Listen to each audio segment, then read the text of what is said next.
What's going on, everybody? Oh, y'all come on in here. We gotta talk about Umar. Umar the Oompa Loompa.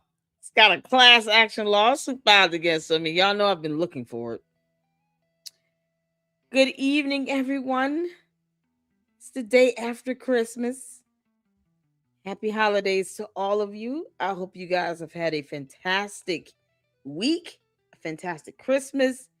Got in some good food with your family, friends, loved ones, in laws, outlaws, whatever.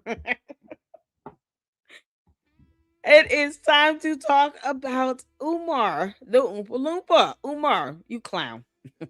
I don't know how you didn't see this coming. How many times has he been warned in the Lady Luck Club alone that he was in trouble? You know, people thought Lene Stats was playing, but she was not playing. She was telling the truth. Umar, now you got a class action lawsuit coming your way. We got to check out Marianne Laureate, you all. We got to do it. Thank you all so much for tuning in. How you doing, Francisca? What's going on? Happy holidays to you. Happy holidays to you and yours. I hope everything is going well. As you guys come in, make sure you hit that like, hit the thumbs up. And also, there's an option to hit the hype button on these videos. So make sure you're hyping up these videos in the LLC because we're all here for it. We're all here for the hype. We're all here for this great content. And I'm still looking for the court documents for this class action lawsuit. Once it's filed with the court, I'll be able to get it. Oh, I'm going to get my hands on that. Mm-hmm. Yes, I'm going to get my hands on the court documents.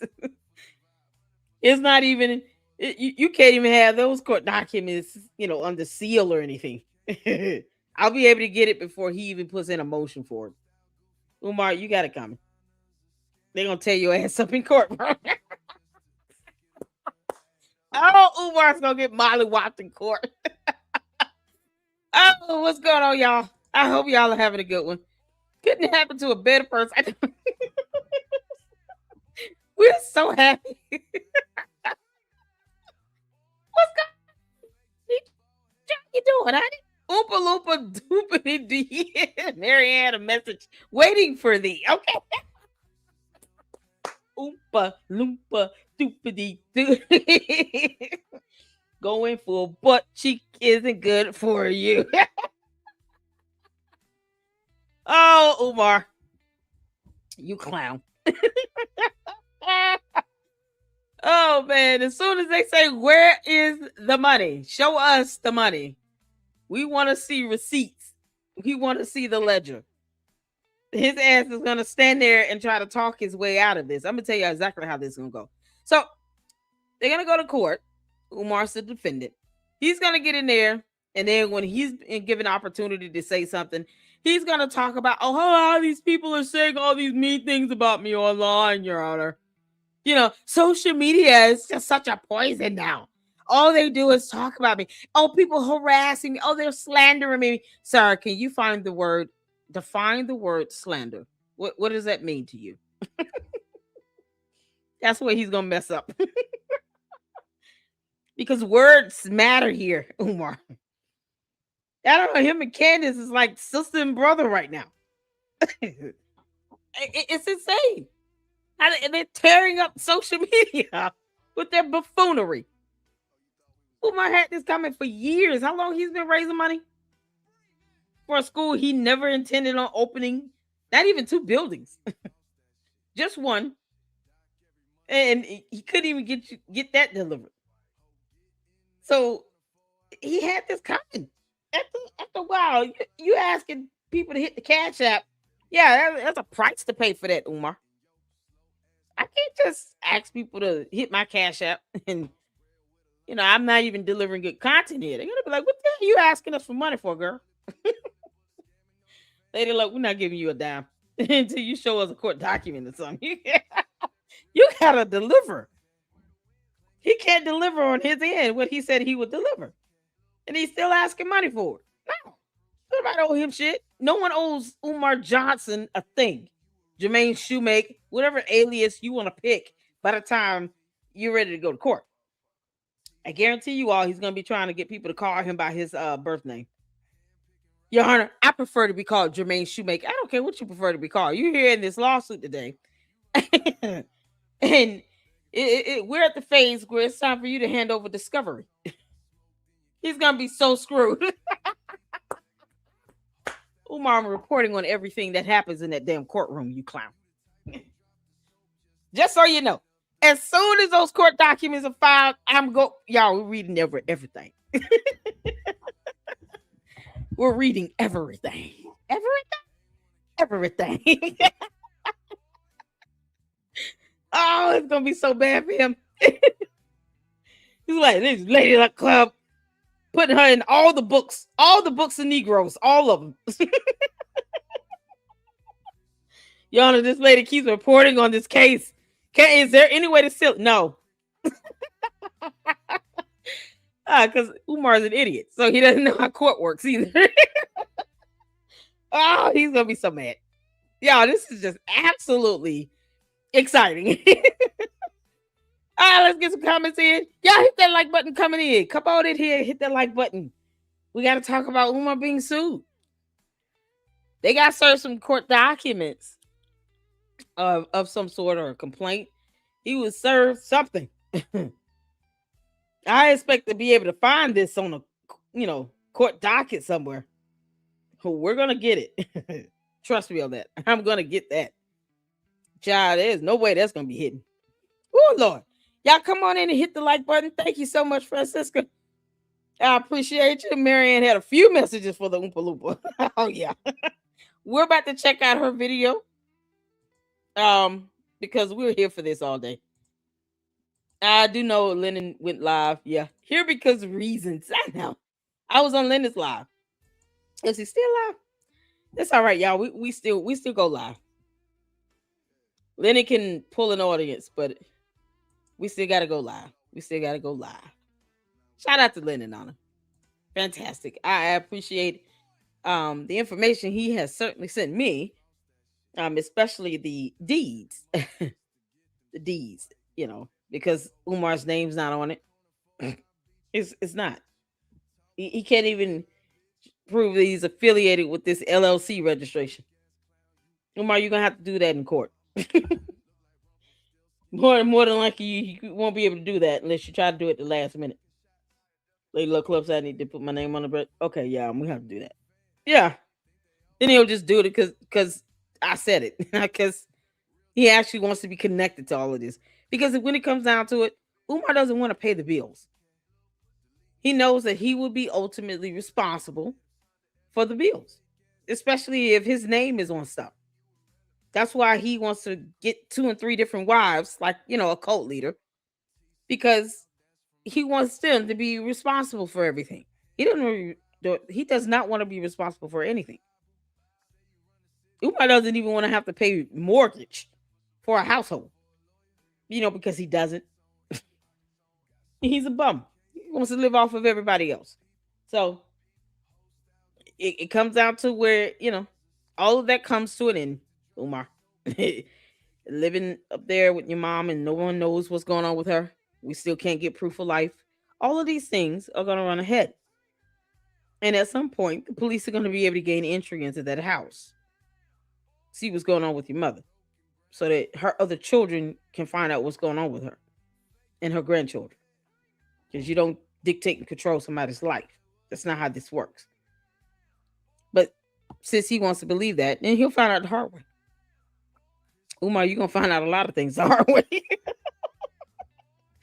Why it's not a good thing to say, go full butt cheek. No.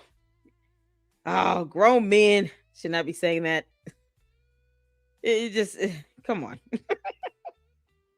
He's such a clown. Yo, we got Mary Ann Laurent. We're going to check out her video here.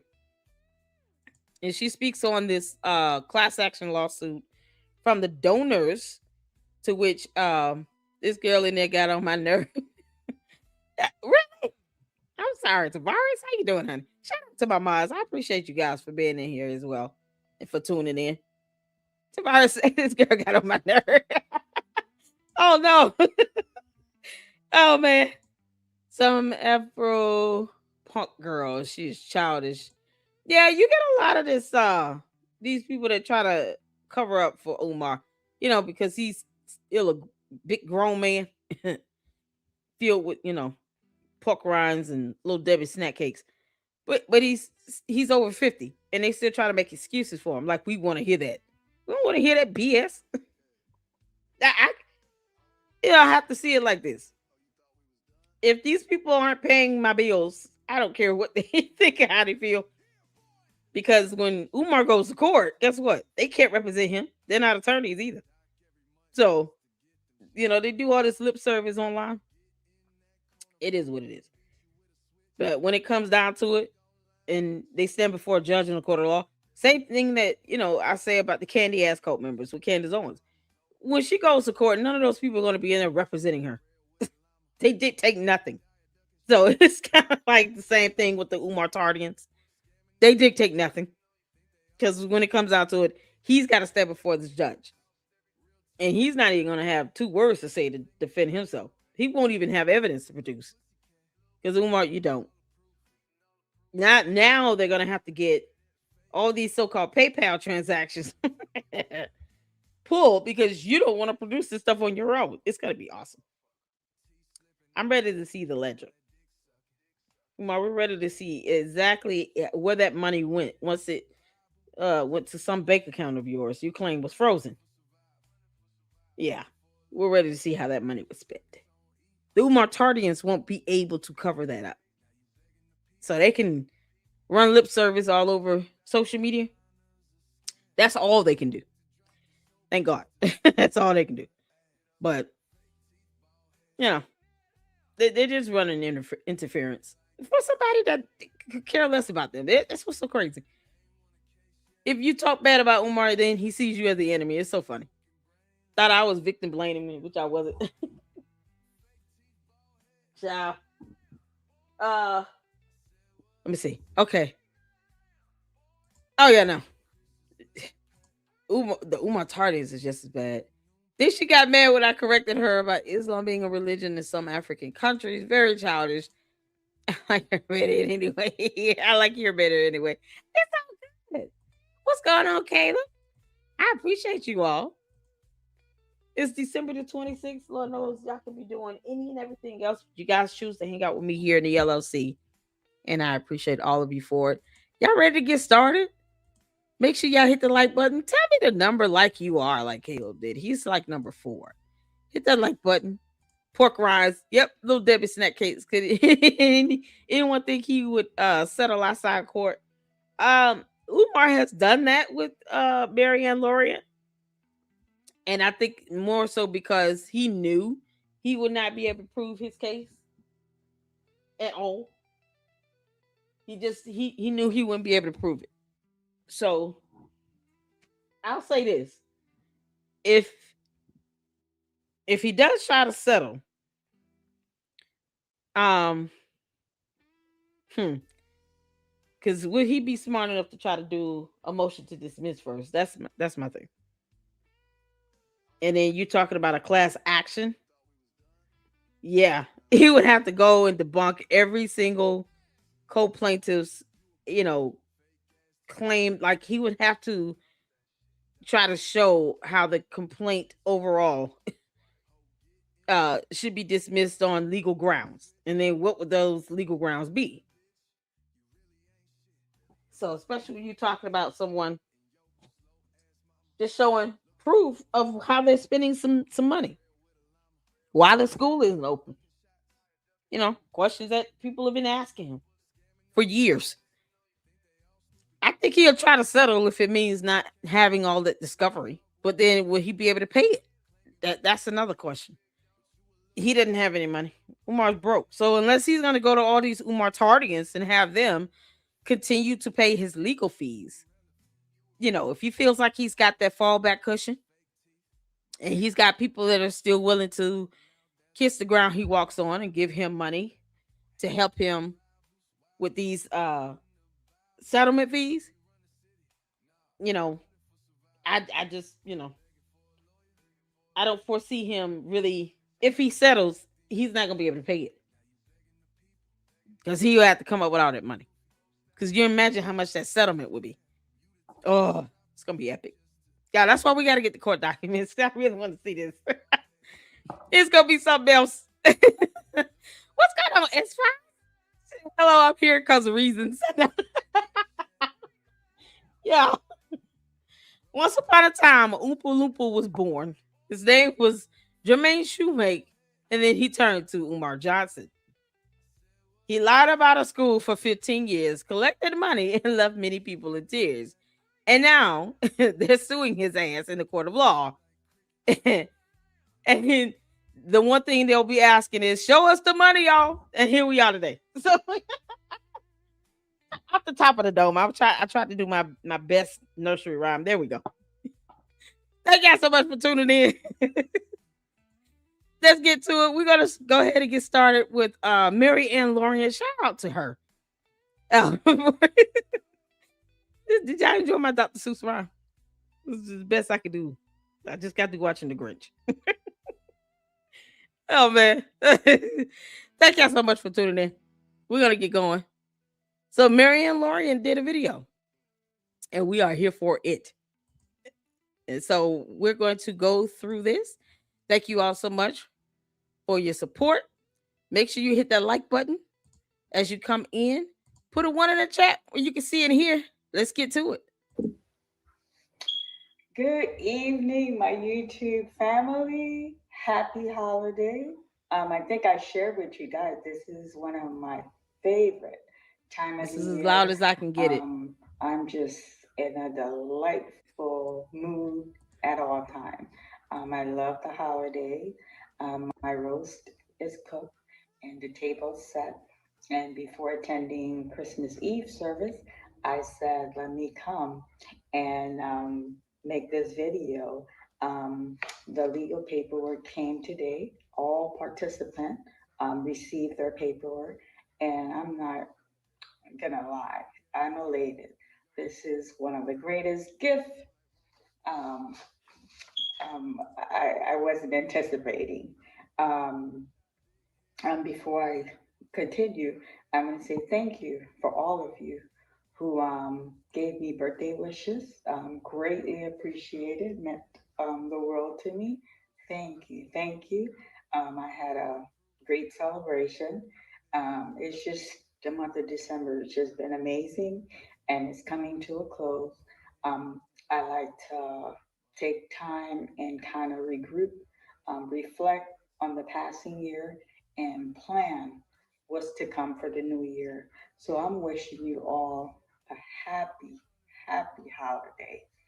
But if I could get to the news why I'm making this video tonight, I was going to wait till Christmas Day to make a short video just to wish my YouTube channel member happy holiday.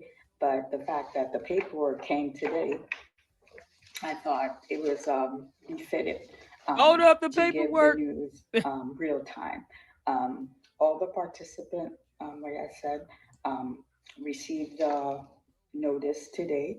Um, Oh, um, smoke the oh Lord. plaintiffs versus plaintiff donors versus Oh yeah, that's Jermaine right. Shermack, known as celebrity name Dr. Pause. What'd she say? Hold on, hold on, hold on. She's giving the plaintiffs versus defendant. That way I can look this up. Her house is beautiful. And I think that's one of the reasons why he kept trying to get over there because, you know, he sees an opportunity to take advantage of somebody. She's a single mom with kids, and he really thinks that people are as dumb as he is. Umar, you dumb dumb. No. Every woman on earth does not want you. You're repulsive. And on top of that, you you're literally confirming that you're a cult leader if you want two and three different wives. That would be polygamy, you moron. Umar the Oompa Loompa wants multiple wives. It's unbelievable. So I am so glad she's naming the how it's listed as far as the defendant. because that way I can try to find this. I thought it was befitted to give the news Hey, real Foxy! time. Um, Her all the volume is low, y'all. participant, like I said, um, received a notice today. Um, Yep. um, Shout out plaintiff to you, Foxy. versus plaintiff donors versus Jermaine Shermack, known as celebrity name Dr. Umar Johnson. This is now Okay. an official court matter. So I'm gonna elaborate to tell you guys how we got to this point, and moving forward, it's gonna be um, a process. Moving forward, um, I'm not gonna be able to because this is an active investigation now to give too much detail, but um, depend whether he wants to settle out of court or whether he wants to go to court. I will definitely plug my YouTube family on what is going on. So it's 40 of us. Now, the reason I'm part of it, yes, I did get a settlement, but they're using all my donation money to show that I was a supporter who did give um, donation and never received any receipt, and to backtrack to see if he followed proper procedure, whether he has what did they call it, donors. Did she say planter donors? Hold on. Yeah, plant donors? Is that what she said? Platinum donors versus Jermaine Shermack, known as celebrity name Dr. Umar Johnson. This is now an official court matter. So I'm gonna elaborate to tell you guys how we got to this point, and moving forward, it's gonna be um, a process. Moving forward, um, I'm not going to be able to, because this is an active investigation now, to give too much detail, but um, depend whether he wants to settle out of court or whether he wants to go to court. I will definitely plug my YouTube family on what is going on. So Oh, it's 40 of us. Now, the reason I'm part of it, yes, I did get a settlement, but they're using all my donation I money can't to believe he. show that I was a supporter. Listen, it's so crazy that he's now trying to refer to himself as Jermaine Shoemake. That doesn't get him out of a lawsuit. Umar, you Oompa Loompa without a brain. This does not get you out of a lawsuit. Whether you want to use your stage name or your legal name, you, you're still going to be served. And it's up to you to show up. You can just not go to court and then they get, default judgment. Then we won't even care. But this is something else. 40 people, 40 plaintiffs. Who child? He pissed off the right one on the wrong day. See, this is what happens, Umar. You dumb dumb. When you try to file a slap lawsuit against Marianne Lorient for $500,000. You know, that karma thing is just a B word. It's such a B word. Boy, it comes back and bite you in the ass, doesn't it? That full butt cheek you said you're gonna put on your face. Omar, I can do this all day. He got Who it did coming. give donation and never received any Oh, receipt, child. and Oh to man. backtrack to see if he followed proper procedure, whether he has uh, uh, I thought what she did they did. call it? Barbara Shoemake. Donors, um, tax exempt, Ooh, he getting or sued. whether um, I'll have to read the legal term to you guys, but before I lose my train of thought.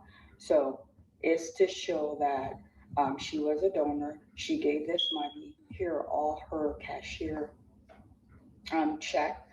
She never received any receipts, so now he has to give accountability for that money. And then they're gonna show that hey, there was a settlement. Um, she did get paid this for her hardship regarding a business deal Mm-mm. um, that didn't go well, and then the donation money. And then for the others, they all submitted copies of every cent that they gave to FDMG, Ooh wee. and to show that they never also received any um, Oh receipt. man. So a letter from the attorney that's representing the party of 40 will be sent to him um, to show good faith that we're Oh willing to really? sit down and to give him a chance to give an explanation to why the school hasn't been open, or when will this school be open, and then to give explanation on how the donation money is used. Is it being used appropriately uh, for what the donor has given the money for? So, like I said, I was elated when I got the paperwork. I called everybody, and none of them were surprised when I called. They're like, Marianne, why did we know you were going to call? Um, I called everyone. I was outnumbered. You have to understand, these are conscious people, and they wanted to do the route of sitting down. In the conscious community, going to What? court, it's not a thing they really practice. That's something. Why is that? A conscious community, meaning you're being conscientious of the things that you do, your actions, you have a regard for the law, I hope. Why would they not want to go to court? So if someone misappropriates funds or not able to give an account for how they're spending money you're giving to them that you're going to work every day and earning, you don't want to go to court and sue them for it?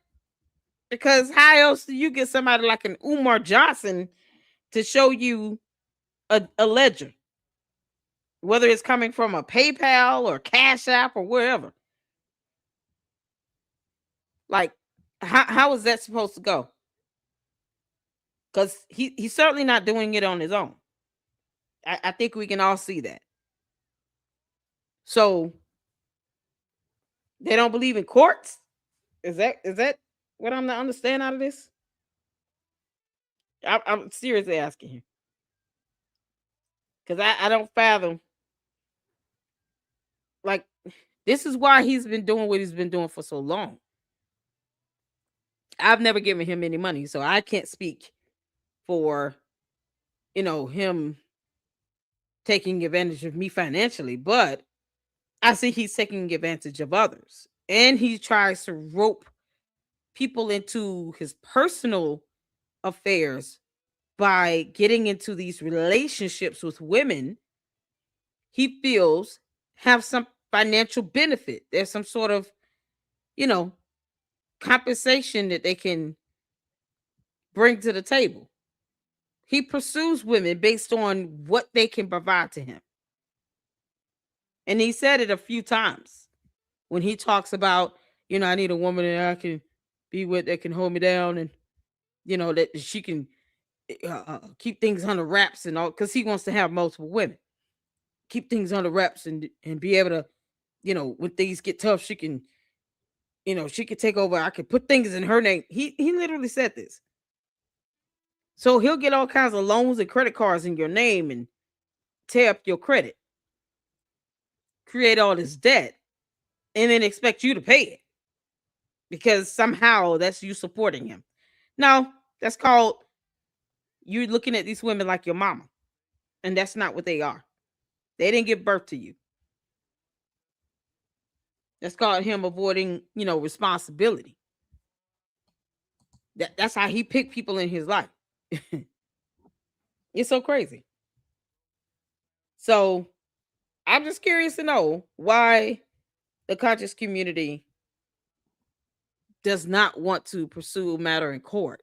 And it has to come down to this after 15 years of him asking for money for a school. And it was so bad where he was making this demand almost from, especially from people who were celebrities, but they forget that celebrities demand accountability. They want to know how you're spending that money. So I guess he realized, well, let me not ask all these celebrities for it because I don't want to have to prove anything to them. So he's taking millions from black communities where people are working, living check to check. And for what? Sometimes it doesn't pay to allow evil to dwell among us for years on end and for people to get away with something because he claims he's connected to a sector of a community. I see that as a front. I don't think he cares about being a part of any conscious community or Pan African or anything. He says all that stuff because he knows that he has been able to dominate and control this sector of a community for all these years and get over on people because they're not quick to put his ass in check. This is a long time coming. So hopefully these 40 plaintiffs understand you're stopping him from continuing to do this for another 15 years. Because at some point, this crap has to come to an end, especially when he's not opening up a school. And here in this reality on earth, he's not opening up a school. Simple questions is such as how are you going to pay teachers and staff cannot be answered. He doesn't have a financial plan. He's never going to open up a school. He doesn't even want to create a curriculum. I mean, let's not even forget about the black mold issue.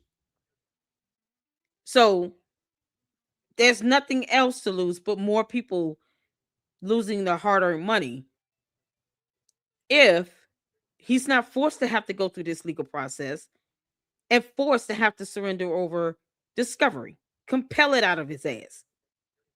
And as soon as it goes through the courts, guess what? It's made available to the public. So unless he tries to just hurry up and settle to keep from having all this discovery made available to the public, he won't have a choice. This stuff is going to come to the light. The judge won't care because he claims to be a celebrity. They don't care about that. They're not supposed to. They're just going to tell him, you're supposed to be handing over some financials. We need you to hand this over, or you be held in contempt of court. That's what this needs to come down to. Accountability. Thing that will be used for the extreme last resort, and he knows this, and I think he preys on that. And also for me, with someone with religious background, they advise you to take one or two, settle matter. Court is also used for a last resort. Um, but what I want to say publicly is there's a lot of people that may not give their money. Hey, Jay the Informant, shout out to you. And thank you so much for the $10 cash app you sent. I received it and I appreciate it. Thank you so, so much for your generous donation. If I could get one of the mods to drop Jay the Informant's YouTube channel link in the chat, I would appreciate that. Thank you all so much. Thank you to my mods. Shout out to my mods. Let's show Jay the Informant some support. And Foxy also is a content creator. She has a YouTube channel.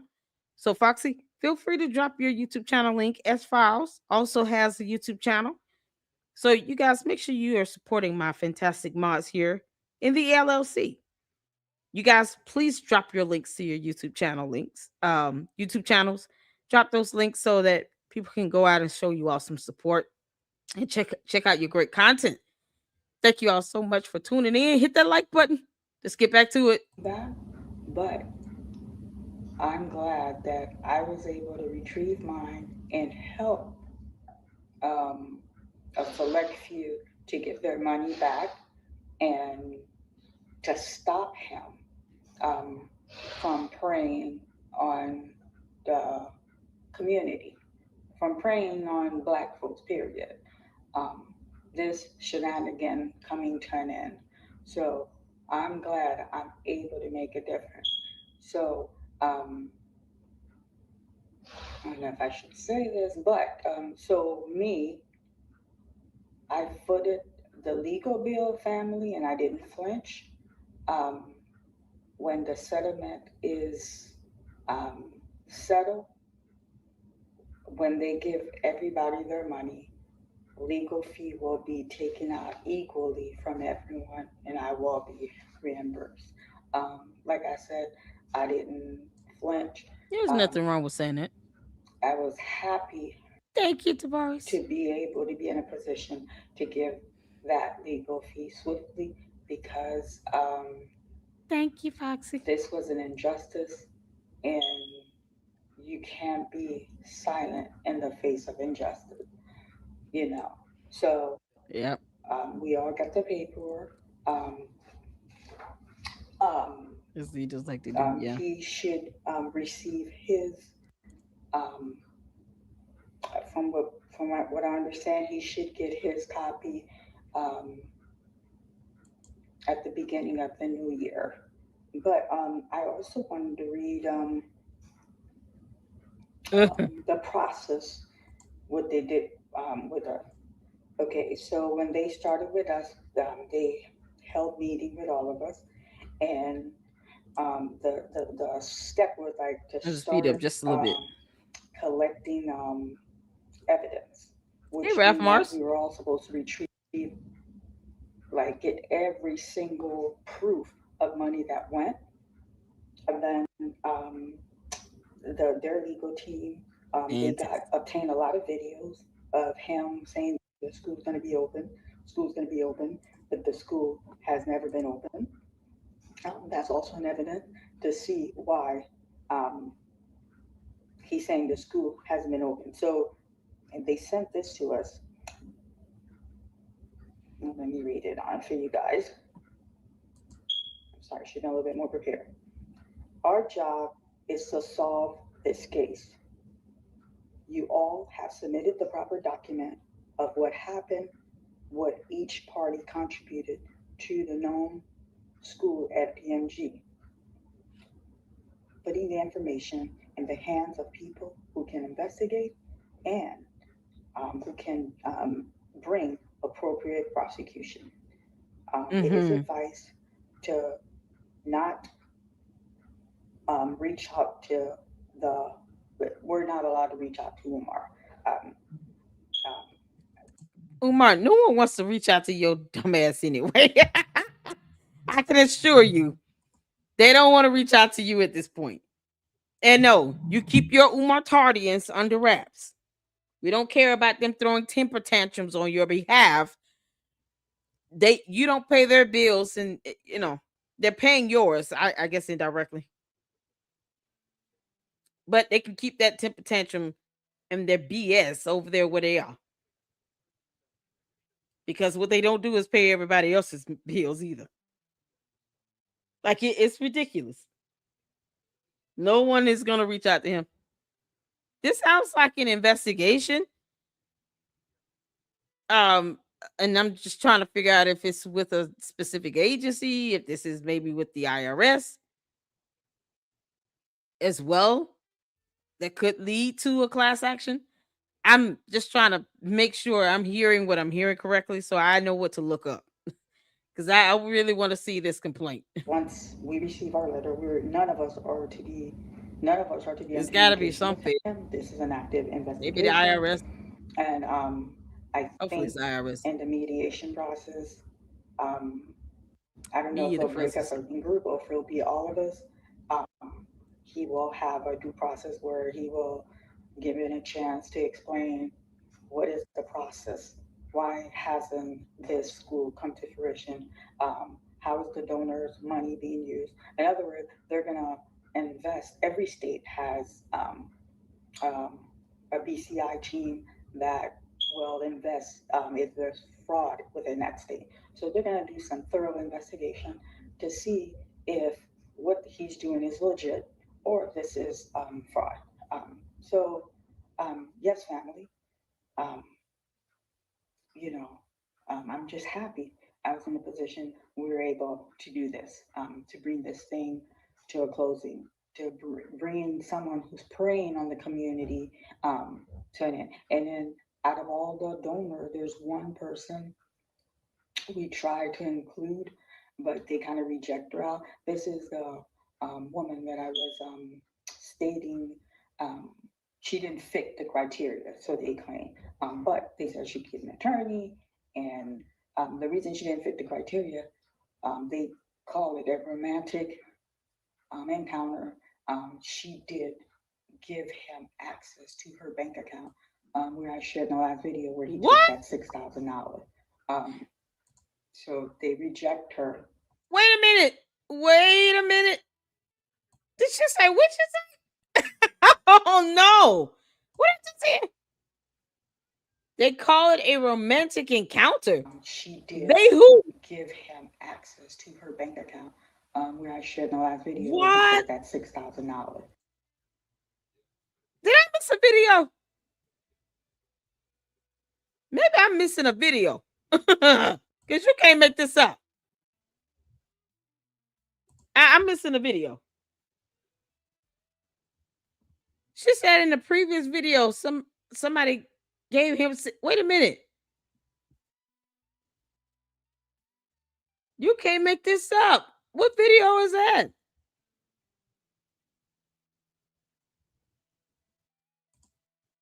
There's a video where she talked about somebody giving him access to their account. If it's a members only, I'm gonna be so. Oh man, did I miss something? Hold on. Yeah, that he anything to PayPal, where Records Cash App does too. That woman voluntarily gave Umar her account details. What? He had a book at some point, but I don't think he would be able to feel track of donations on his own. I said that it was smart and was accused of victim blaming. That's how I got into someone with Linda's live over this lady. What in the world? Wait a minute. So another female that y'all know he's calling a woman his wife, or he's claiming he's got two wives right now. That means that's two people with incomes coming in. He's not smart enough to understand how combined income for a household works when they're looking at a judgment or a possibility of a settlement. They're looking at your finances. You claim you have two wives. They're going to ask about these two wives, Umar, you dumb dumb. And they're going to ask, what is the income that they're bringing in? Because naturally, if you say you're married to someone, you're living in a household with them. So your income becomes combined. He's an idiot. He's such an idiot. But the women are even dumber for saying that they're affiliated or connected to him for some reason, because their incomes can be brought into this situation. So we're just going to let that happen. Most of them aren't even smart enough to pay attention to what I'm saying either way. But that's what's going to happen. They're going to look at combined income and gross income at that, not net, the gross income. So someone gave him access to their bank account for $6,000. Um, so they reject her. Who rejected her? What are we talking? What agency is this? I didn't see it unless I'm missing a video here. Even your bank doesn't ask you for your PIN number. Of course not. Oh my God. You're all good. It's Vows. It's all good. A mother of four gave him her bank details and he cleared her out to the tune of $6,000. What the hell? Umar, you are a soulless evil gimp from hell. She's got four kids. Just because you decided to be a deadbeat and not take care of your children does not mean that you should be walking around here consciously taking 6 grand from someone. And the conscious community, I hope you all are listening to this. This is what you are going to court for, to stop that dumb crap from happening.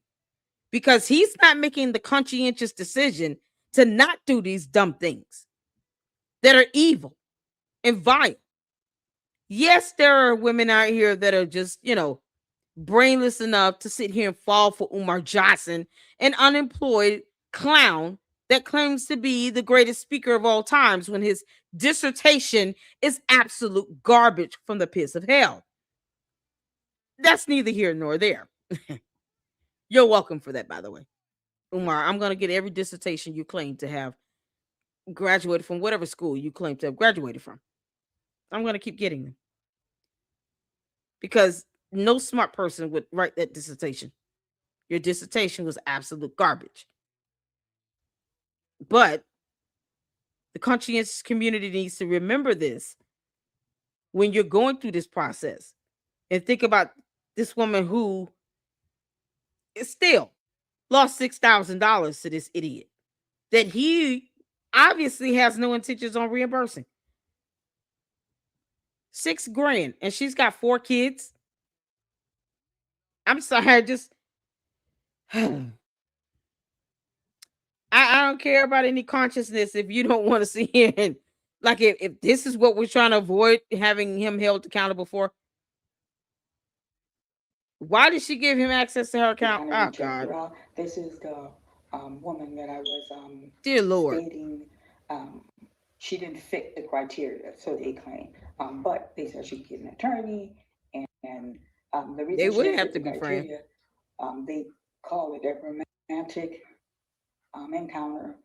She did give him access to her bank account, where I shared in the last video where That's he took that crazy. $6,000. Um, so they reject her.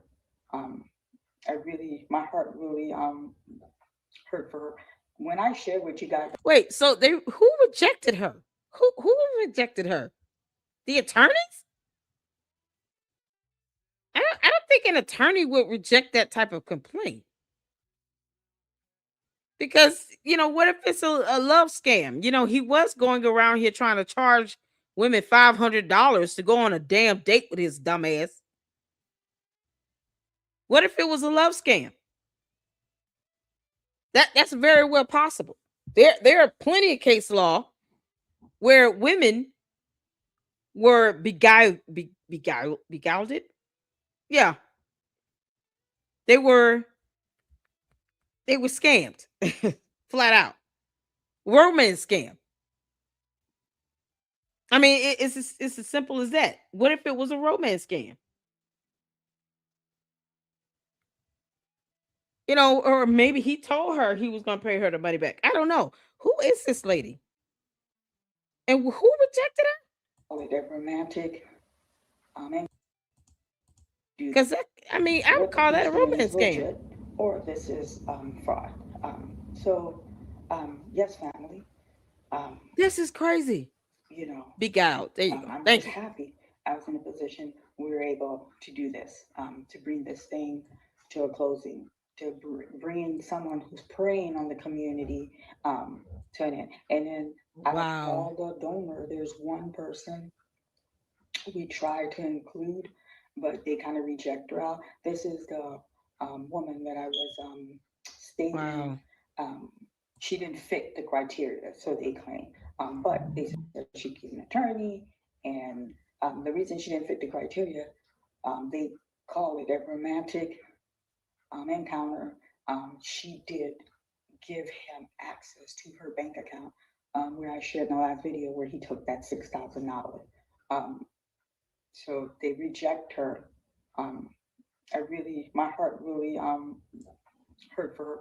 When I shared with you guys that I went to therapy, I'm gonna be honest. I would have said flat out, nope. He told me that he needed to borrow the money. It was a loan, and he, romanced me and scammed me out of this money.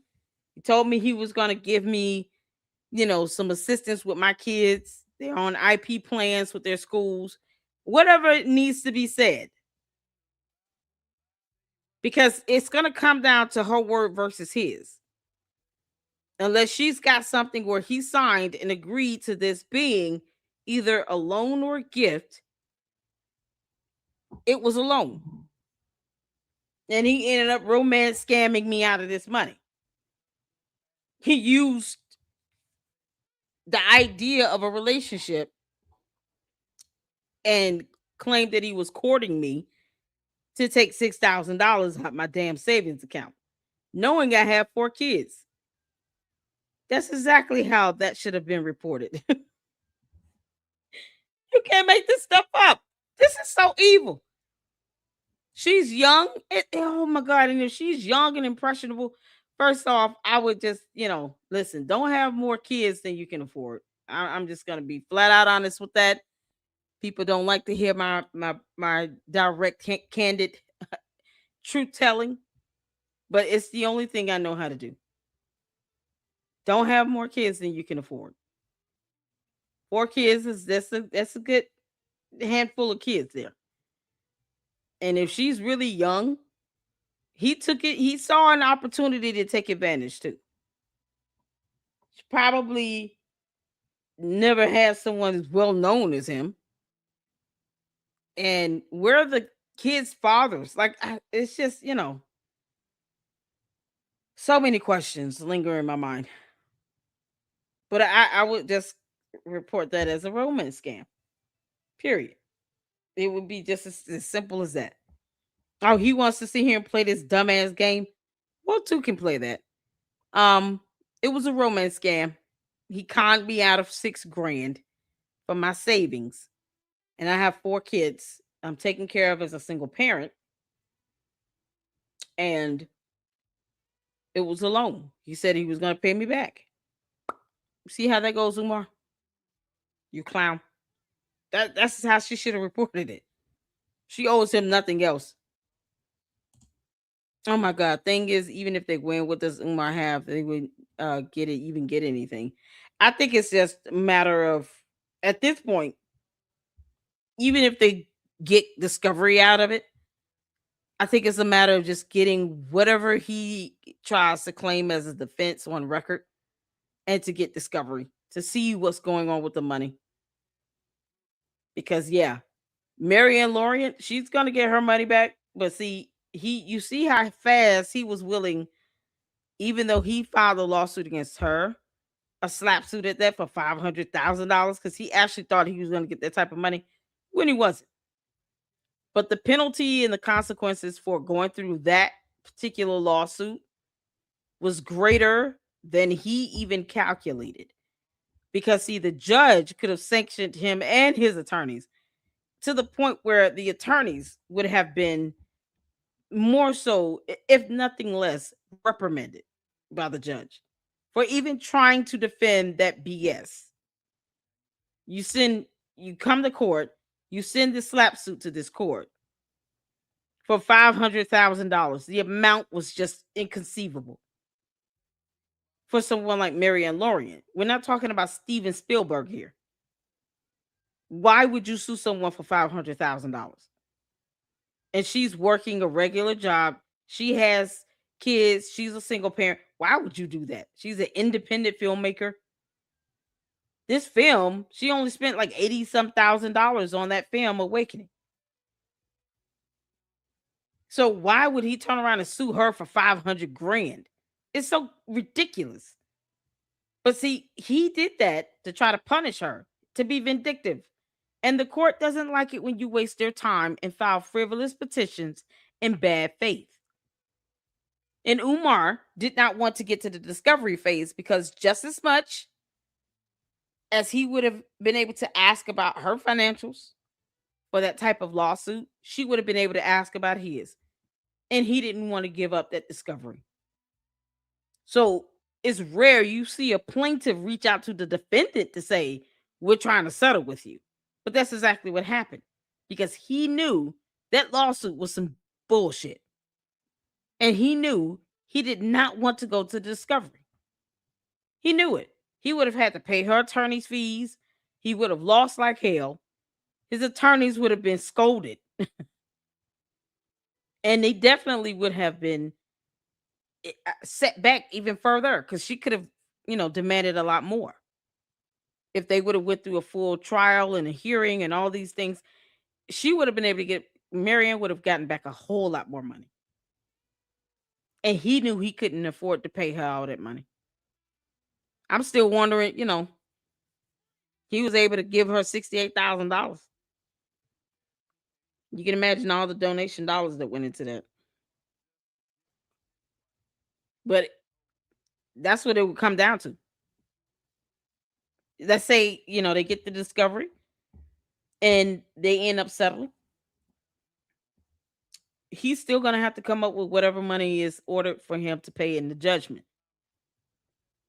And of course, everyone with a brain knows that he's going to be using donation dollars to do it, which would further the plaintiff's case even more by saying, he's using donation dollars to pay his personal legal settlements. Yes, he has no job of his own. And look how he's handling people's money. $6,000 from this young lady that he just completely scammed out of her. Even though, of course, his defense is going to be, well, she gave me the money. She let me get access to her account. Yeah, under what pretenses? See, they can speak to intent with that. I don't know who decided that she didn't qualify for something. That's what I'm curious on. Who said she didn't qualify?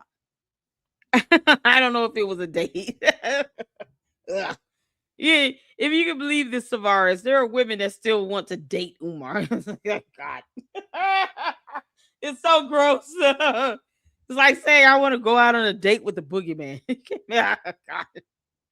Most people will look at them and say, "Why?" He don't take baths, right? Oh God, yeah, Umar's repulsive. Umar needs to repent. Yep, sound like a one night stand. Yeah, it could have been. He kicked her out after sleeping with her, or more than likely he was at her house, knowing she had 4 kids. Because what he got, unless she came to his mama house, he ain't got no home. He doesn't even have a stable vehicle. He's in rental cars. If that, I think at this point he's just Uber. Yeah, you can't make this up. Yeah, romance scams are an actual thing. Yeah, smoke alarm forever, battery never. I keep hearing tennis shoes on the basketball court distracting. Yeah, I don't know what's going on in the background. No, he kicked the actress from Awakening that went to his room out. What? Oh my god! Never have kids with Umar. Oh yeah, no, don't do that. Don't have kids with Umar because Umar does not even want to take care of his own children. The idea of him trying to be with a woman with 4 kids is just, he knows that he's not serious. He knows that. He seems like the type of idiot that still demands that a woman doesn't have any kids at all. No, she's got to be like 5'5", thick in the thighs, 25 years old, no kids. With a degree, her own home, a car, and a 6-figure salary. She got to make a lot of money. Like, he at a point where he just wants somebody to take care of his ass. Of course. That's what he wants. He wants someone that has good credit, good income, and a stable career that would be willing to just take care of his old fat, fluffy ass and just let him do what he want to do while claiming to have 2 wives because Colt. It's so crazy. It is so crazy. People pretend to be in the military and start online relationships and then start to ask for money. Had a guy to try it on me. As soon as he asked for money, I was like, nope, hell no. I'm trying. The first thing they said, tell me about yourself. Well, I'm broke as hell.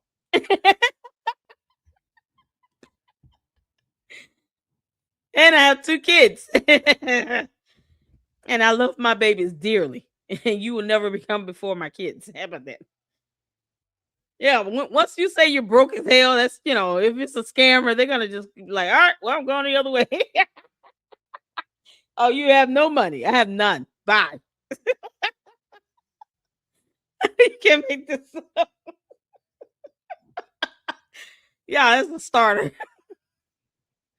Oh man. Just because you're working on me, I bless God for having had a fantastic father in my life, and I think that comes to having that father figure as well as a woman. Having that father figure was important in my upbringing, and he taught me exactly the things I needed to know about men in relationships and being able to pick out a clown when you see and hear one. You know, just be able to discern and ask certain questions, and that's it. Just know how to carry yourself. Those are the things that a lot of women that end up in something, whatever you want to call it, with a Umar Johnson. Because I can't say that's a relationship. Sometimes it's that father figure structure that's missing here. Because I know my dad would be rolling over in his grave if I end up dating somebody like a Umar Johnson. Ooh, talking about deadbeat. Not just the deadbeat dad, but just deadbeat in general. Umar doesn't even have a job. So if I'm working and I have a regular job that I still have to do, plus I enjoy, being able to be an independent journalist, content creator. I enjoy this, but I have to take it seriously like a job. And if I have almost two jobs, how dare I get with any man that has none? It's like, no, you're not even matching one job with me and bringing that to the table. And the same goes what I teach my sons. When you start going out and dating, you make sure you date some woman that has something going for herself. You're gonna go out and date, especially when you're young, you turn 18, 19, something like that. She in college, is she working? You know, what does she have going for herself? Her hobby should not be giving birth and procreating. She should not be 19, 20 years old with two and three kids already. No. It just she needs to be able to match your energy at the very least. So if you're working or you're in school, she needs to be working in the school. She needs to have a good head on her shoulders. And I always tell my boys, don't get somebody like me. Get someone better than me. Because you truly care your kids. You want your kids to have the best in life. I don't want them to pick a woman like me. I want them to pick someone better than me that suits them, that is meant for them, that has so much that can offer that they can bring to the table, that they can offer them in a relationship, and be able to discern, you know, a good decent woman. I can be an example. I don't want them to pick a female like their mother, but they need to be able to discern who's a good woman for them. And that's something that when you're a woman, you have a dad in your life, your father in your life. Those are the things you're taught. Somebody like a Umar would never make the cut for a real woman. That's why I said he would never get a real woman. Any female talking about, oh, I'm one of his wives, you can ask them how their self esteem and self confidence is. Like those are the first questions I would ask. Where's your self esteem and confidence? Where's that at? How are we doing with that? What's your mental state? Because no real woman in her right frame of mind would ever seriously take a relationship with Umar Johnson seriously. Hell no. Nope. He's a clown. And it just, to the real men of the Lady Luck Club, they'll say in a hot minute, nah, he's a clown. He's an idiot.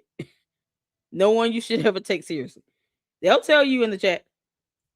All the real men in the chat will say whether or not Umar is a real man, whether he's meant to be a leader, to have a stable, solid relationship with a real woman. They'll let you know. Folks like Umar, all they're in for is just to get what they get out of it. Get the cookies, the lime and key lime pies, and all this crap he refers to women's body parts as like their desserts. That's it.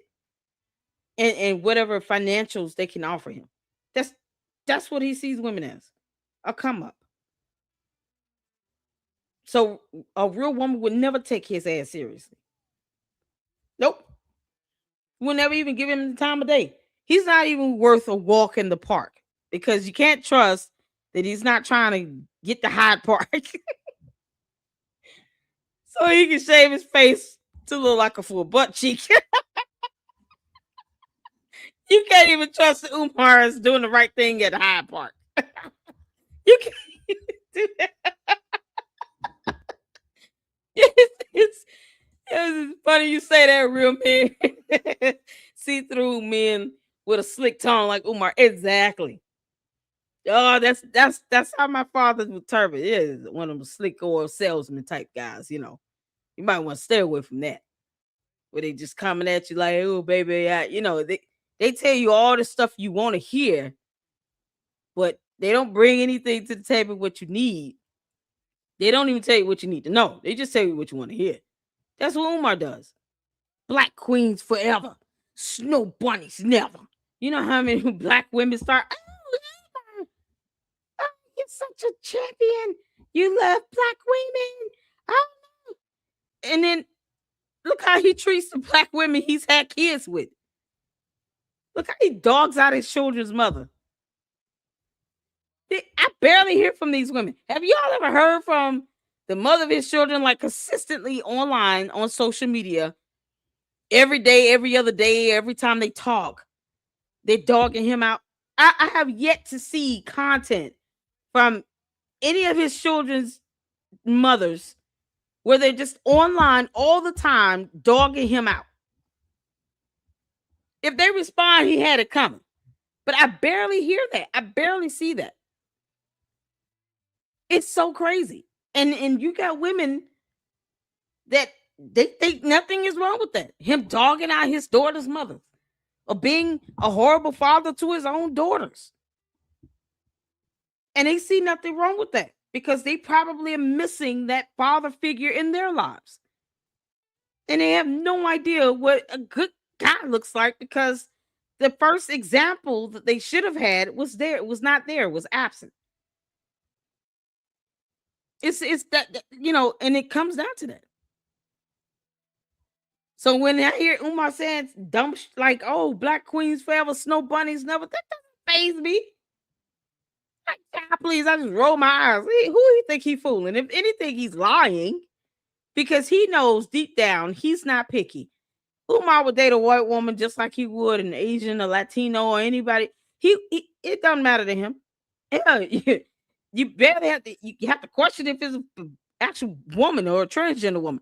Like you can't even just that he's dating natural born women. He can date a transgender woman. I don't think he's picky at all. He's just not. Period. Umar is not picky. But you get black women that just they feel like they got to be validated through him, and he is the last person to try to validate a black woman. When he dogs out his own daughters and treats his own daughters' mothers like crap, and you see how he handles his mother, who gave birth to his ass. Look how he does her. He won't even allow his siblings to see their own mother. Her grandchildren want to see her. We can't even get proof of life. People don't even know if she's leaving the house. No confirmation of that. Of her well-being.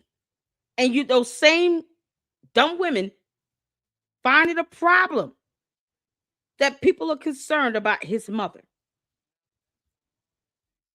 But that's how he treats his own mother. And on top of that, this idiot wants to have multiple wives that he's not legally married to. And they think this is a good guy. He's such a real black man. No, he's a He's just a cookie monster, cookie crusher, whatever you want to call it. That's it. He has nothing to offer. My bad, I hit my mic. He's a clown. He's a man baby. Exactly. So I'm just I just had to get that out because that's the type of women that Umar is getting. He's getting these insecure women with no confidence, no self-esteem, that had no father figure in their lives. Or if they did, their father didn't really teach them, you know, here's what a real man is. Here's what to look for. Maybe they could call their dads and they didn't really have a close relationship with them, or their fathers didn't really teach them anything. Who knows? But the type of women he get aren't real women. They just they're like little girls stuck in little girl mode. They want someone to boss them around, but you cannot imagine this guy being a real leader. And when you don't have any security and confidence in yourself, when your self-esteem is shot, sometimes you feel like you deserve any old thing and you settle for that. And it's not worth it. Because now look at the headache this lady has to go through. I don't know much about her, but look what she has to go through now. Being out of $6,000. That probably took her a while to save. But she's out of 6 grand because of Umar Johnson. Because she allowed this clown into her life, into her home, probably to her bed, and into her bank account. And for what? She didn't owe him a damn thing. That's money that could have gone towards her children. She might as well just taken them to Disney World and blew the money there. Then I have given it to this idiot who'll probably sit here and fight her to the death to try to give it back to her. This is where we are. And that's what you end up with when you end up with somebody like a Umar Johnson. Her story and the young Crazy. lady who was in the movie, Let me go back a video little where bit. he took that $6,000. So they reject her. My heart really Oh, good. Lennon said the same thing. hurt Yep. for her. When I shared Truth. with you guys that I went to therapy, her story and the young lady who was in the movie, which What's going on, Proud? I abandoned as a woman, You can't as a donate it, mother, allegedly. as an aunt to Probably. have nieces. It wore really heavy on me because, It's like I nobody told you family. guys, he's the one who connected me with this woman because we're collecting testimony for him. And then when this woman shared this heart wrenching story with me, she's like, in her mind, she believed, she was in a romantic relationship with this man. But just because a man is sleeping with you does not mean this person is committed to you. Um, and when he took everything she had, that's all she told me. It took her 8 years, 8 years, which I'm like, wow, 8 years to save 6,000. Well, for her, that's the time frame she needed. 8 years to save $6,000. This is Wow. supposed to be her backup money. She has 4 children. She's a single mother. And Eight when she years? reached out to him, questioning Yeah. him I for watched taking this the the other money, he day. told her he had something to do. He'll get back with her, and she's I watched this on the 24th.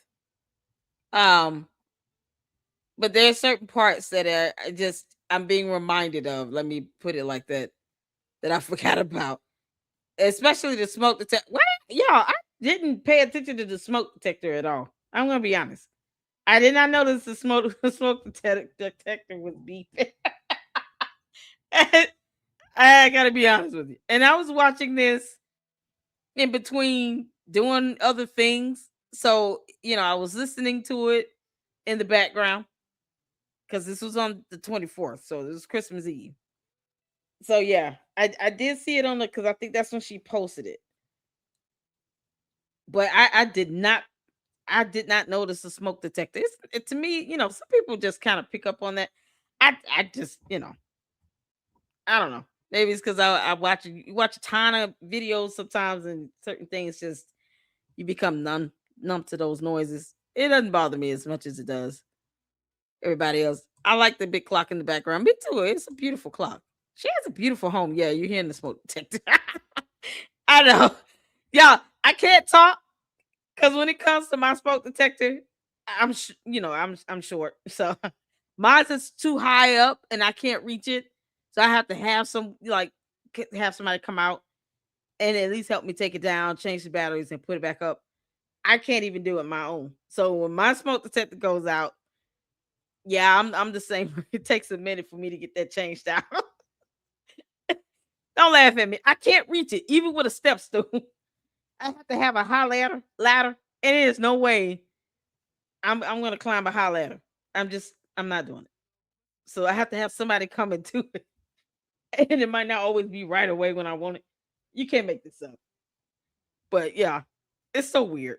And I get it. But the smoke detector, I didn't even notice that. I did not notice that beeping. Never heard from her. He literally cut her off, family. Oh man. Literally. So when she told me the story was disturbing, and I gave her counseling. I said, you know, when you're dating a man, once Oh you Lord, there you use go. Yeah, I hear reservation, you know, I didn't it. think Me it was too. why she gave him that much access, but I'm not judging. I'm not judging. My heart went out to her. You can tell she's a good mother.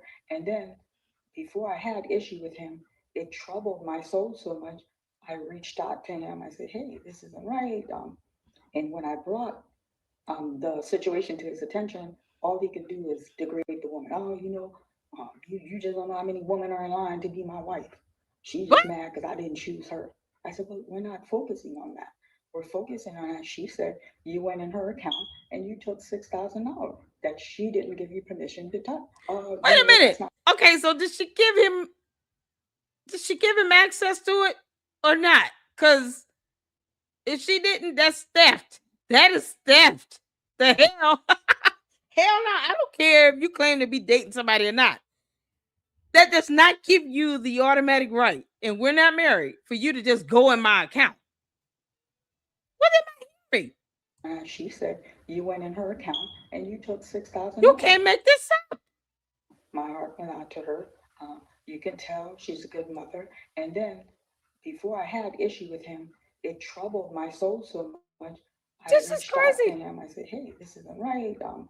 And when I brought the situation to his attention, all he could do is degrade the woman. Oh, you know, you just don't know how many women are in line to be my wife.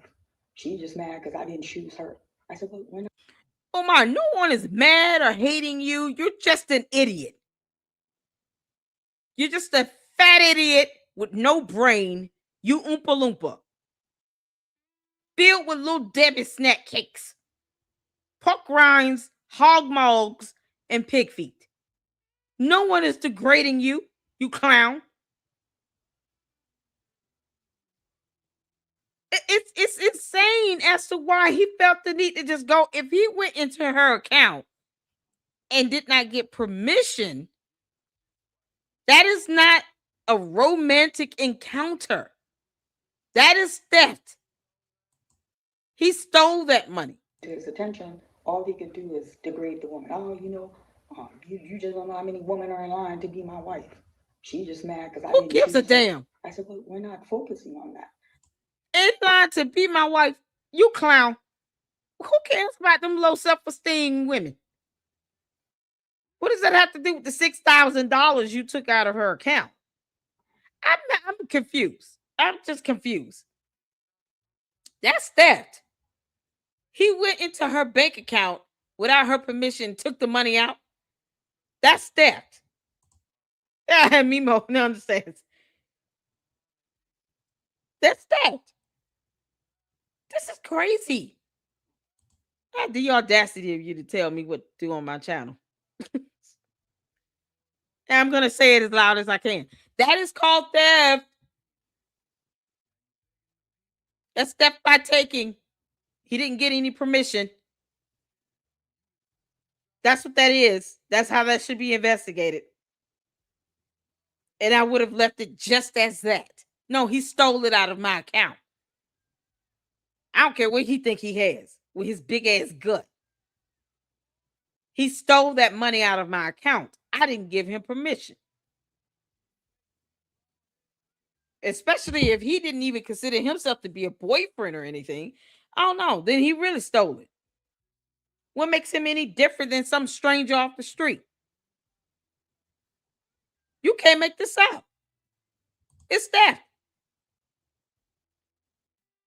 I'm trying to keep up. I'm trying to figure out exactly what this is. Like, because either she gave him access or she didn't. But it has to be one or the other. So when the lady is recanting this story, she needs to be very specific. Either I gave him access and he was able to withdraw, which, I mean, ideally from a savings account, you don't withdraw from that. The whole point is to save the money, not to use it as a checking account. And some banks will not allow you to make so many withdrawals in a day from a savings account, or they'll automatically convert it over to a checking. So the concept of him withdrawing $6,000, he cleared out her savings account. I mean, there should be a limit to this, some sort of daily limit put on that account for a savings account. And if he tried to do multiple transactions, it definitely should have limited him from being able to do that, because then you're over exceeding the limit. So for a savings account, you don't want to be able to take out $6,000 like that. It's a savings account. That is the whole purpose of you saving it is being defeated if you're withdrawing it out. And how did he do it with? I mean, he would have had to have her debit card. I wouldn't even want that type of money to be withdrawn out by any other means, whether it be from a transfer or just a withdrawal at an ATM, or you using the debit card to spend it. No, it should be a limit to something like that. That should be a cap. That is crazy. $6,000 at once from the savings? No. I don't give a damn who you are. If I'm not spending my $6,000 that I saved with my hard-earned money, your goopy loopy ass don't get to come up in here and spend my money. The audacity. So I'm confused. Which one is it? Is this something where she gave him, maybe she said you can use $100 or something, and then he just took the $6,000, or what? I need to be clear on that. We're focusing on that. She said you went in her account and you took $6,000 that she didn't give you permission to touch. You know what? That's not how that went. Did she tell you she got four baby daddy? Just try to deflect. That had nothing to do with it. Did he get permission or not? I mean, that's what I want to know. Did he get permission or not? It's not his damn money. He didn't earn it because he has no job. Because Umar's a deadbeat.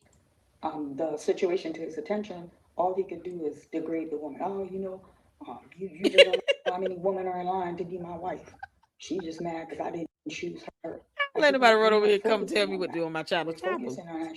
She said you went in her account and you took $6,000 that she didn't give you permission to touch. You know what? That's not how that went. Did she tell you she got four baby daddy? Just try. So as opposed to his dumbass saying exactly how that went, he talks about how, she has four baby daddies. Nope. How did you get $6,000 out of her savings account? Why are you dancing around this subject? But he's supposed to be so direct and straightforward and honest though. Well, no, here's how this went. She gave me her debit card and she said, use as much as you need. And that's exactly what I did. Like, he's not saying anything about that at all. Oh, she's got four baby. I'm not asking about that. Don't care.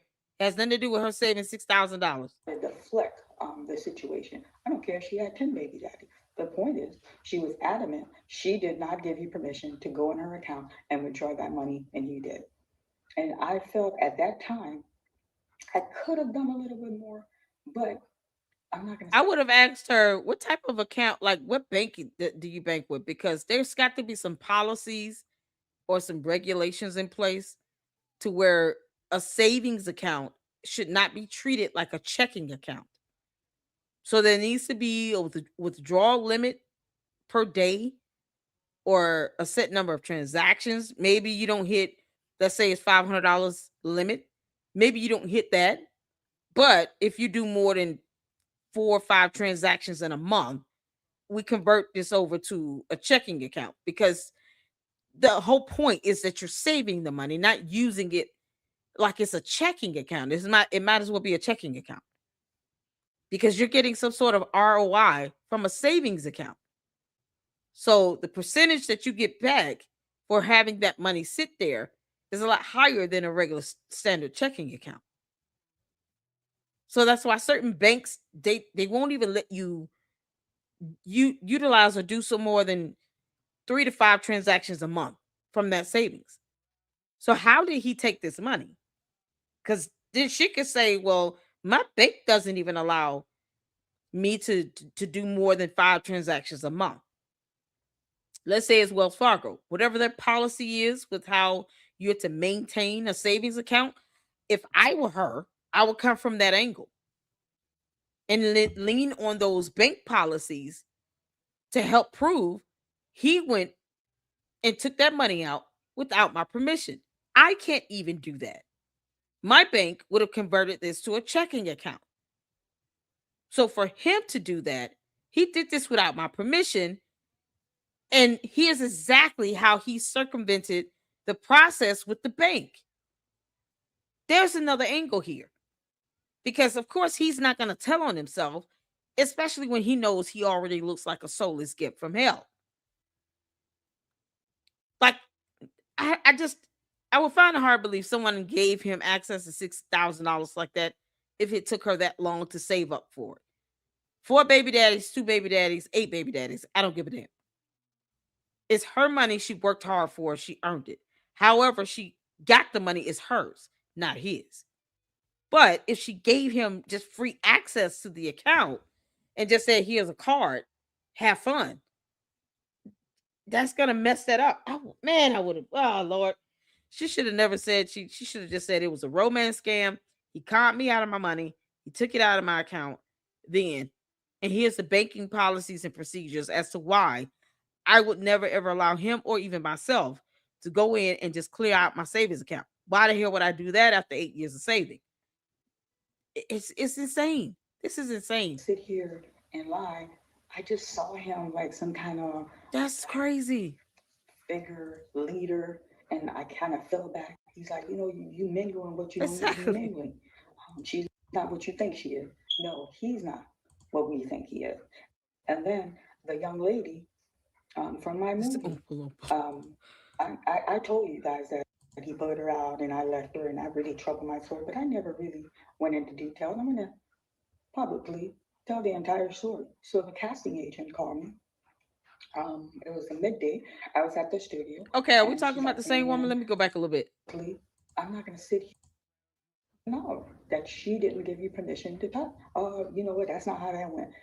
Did she tell you she got 4 baby daddy? Just try to deflect the situation. I don't care if she had 10 baby As daddy. usual. The point is, she was adamant. She did not give you permission to go in her account and withdraw that money, and you did. And I Wow. felt at that time I could have done a little bit more, but I'm not going to sit here and lie. I just saw him like some kind of black figure, leader, and I kind of fell back. He's like, you mingling what you don't need to be mingling. She's not what you think she is. No, he's not what we think he is. And What he then do, the young child? lady from my movie, um, I told you guys that he put her out and I left her and I really troubled my soul, but I never really went into detail. And I'm going to publicly tell the entire story. So the casting agent called me. It was a midday. I was at the studio, and she's like, Marianne, can I schedule an appointment? I would like to talk to you. I said, oh, perfect. I'm at the studio now. Do you want to drop by? Because she's like, she didn't want to have this conversation over the phone. She's like, yeah, okay. 20 minutes away. Would that work? I said, that's fine. I'm going to be here for another 2 or 3 hours. And she did arrive at the studio. Ooh, I thought along the street. She did arrive at the studio. Um, and then I said, what is it? Like, I wasn't alarmed, but I wanted to know what if she wanted to talk in person that she couldn't say over the phone. And then she was like, well, um, I know you as an individual. Um, when I'm hearing this story, it didn't sit well with me, and it doesn't sound like your character. Why did you abandon the young lady? And I said, well, you know what? You talking about the girl that went to the room with Umar. I said, nobody abandoned her. When she called, I told her I didn't have room in the car, and I didn't. I had camera equipment, I had food, because as a producer, I provide craft. I feed everybody from the actors and people that are on set. I said, I really couldn't pick her up. And she goes, Marianne, she was there till 7 a.m. in the morning. My heart dropped. I said, no, Wait, I think you're what? mistaken. She called me at 5 a.m. I said, Marianne, she was there, stranded, not until 7 a.m. Someone was able to pick her up. And I couldn't understand. She was, what she was giving me, I was dumbfounded. I was just like, my heart just dropped. When the actors, they have a portfolio that they give you with a headshot, professional headshot, Okay. Wait a minute. name, address, email, phone number, um, their height, their weight, shoe size, even if they have a distinguished mark or a tattoo, everything, so we can see if that person will fit the character that we need. I didn't call her. I didn't text her. I didn't email.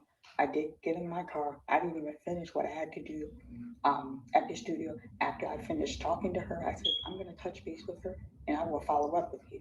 I went straight to the young woman's house. Um, she does waitress job from memory serve me, right? She lived with her grandmother. I knew that much. And when I rang the doorbell, I took, I think, three or two step back on the porch because I didn't know how it was going to be received. And luckily, she opened the door and she's like, Miss Marianne, what is it? She wasn't rude, but it wasn't a warm reception. And I said, I'm so sorry. Can I talk to you? And then I did get emotional. And she's like, man, what you crying for? What's wrong? I said, I just need to talk to you. Can I please talk to you? I'm so sorry. And then I remember she's asking me, what you sorry about? And then she's like, well, my grandmother, she don't like, unexpected guests. So we sat on the porch. There was some plan. You could tell the grandmother was into plan. We sat on the porch. I said, tell me what happened. From what I'm being told, you were stranded from 7 a.m. So yes, Miss Marianne. Um, he asked me to come. He What? wanted to go over the How, hold on. Because the way this sounds is as if the young lady was not selected for the role. She said she had headshots, right? And of course, the actor's information is on the headshot, or at least on the back of it. So the young lady was selected for the role, or no? Because how would he know who she is unless he had access to those headshots? And if he had access, why? Like, why would he have a bunch of headshots and he's not the one selecting the people for the movie role? Am I missing something here? Because I just want to make sure I'm on par with what she's saying. Because if she wasn't even picked for the role, he should not have had access to these headshots at all. It's just certain things. He's supposed to be just a regular actor here. He should not have had you know the ability to go through headshots like that, because you got people's personal information on those headshots, include their address, the phone numbers, the emails, ways to reach out and contact them. Some people may not want him to just be reaching out to them and calling them and emailing them and texting them and stuff like that, showing up at their house. So I'm trying to see what, maybe I'm missing something. Child, scene. He's I gotta go back a little bit. guest, so we sat on the porch. There was some plan. You could tell the grandmother. I said, I Hold just on. need to talk to you. Can I please talk to you? I'm so sorry. And then I remember she's asking me, what you sorry about? And then she got, well, my grandmother, she don't like, unexpected gifts. So we sat on the porch. There was some plan. You could tell the grandmother was into plan. We sat on the porch. I said, tell me what happened. From what I'm being told, you were stranded from 7 a.m. So yes, Miss Marianne. Um, he asked me to come. He wanted to go over the scene. He said, come on. I don't know if she was telling me the truth or she, in other words, she said he asked her to come. He wanted to go over some scene, but there was some flirting on both parts. So she was a willing participant. She went to the room. So she said when she got to the room, everything was cool. And then she said, I don't have to get into detail. She was very detailed with me, but I don't have to get into detail. You guys understand what took place. And then she said, after that, he said, you need to leave. And then she told me, she's like, I told him, I said, when you What asked the me to hell? come, my cousin said, there's not enough gas for me to drop you and come pick you up. Or you're going to have a ride back. And I told them when I was on the phone with you, you told me, come on, we'll figure it out. And she's like, I don't have a ride back. I can't leave. And she said he was insisting, you can't stay here. I'm a leader. They can't pick me up in the morning, and I'm coming out of my hotel room with a woman. You have to leave. And she's like, called her cousin. And then she's like, I'm still in the room. I can tell he's agitated. When she called her cousin, the cousin said, Umar sits here and talks about women's body parts, but somehow him leaving the room with a woman is an issue for who? The other women that he thinks is jealous? No one gives a damn. The way he talks about women and crushing cookies and peach cobblers and pies and blah blah blah. I mean, hell, it's almost like his nasty ass is kind of to be expected that he's gonna try to hit on somebody. He literally acts as if he's a beacon of light. Umar, you flatulent Oompa Loompa. You're not a leader of a damn thing. Maybe the brainless Goonie squad, because the old Goonie goons and all. That's what he's a leader of.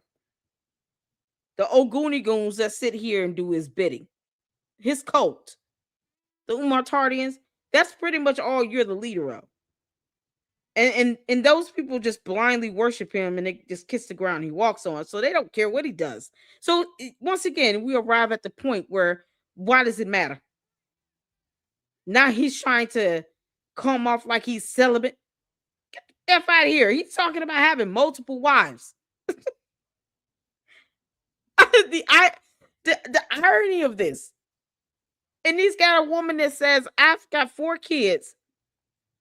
And he was in a relationship with me. I was under the impression we were dating and courting. And he took $6,000 from my savings account without our permission. This is someone that wants people to believe that he's a good leader and a role model.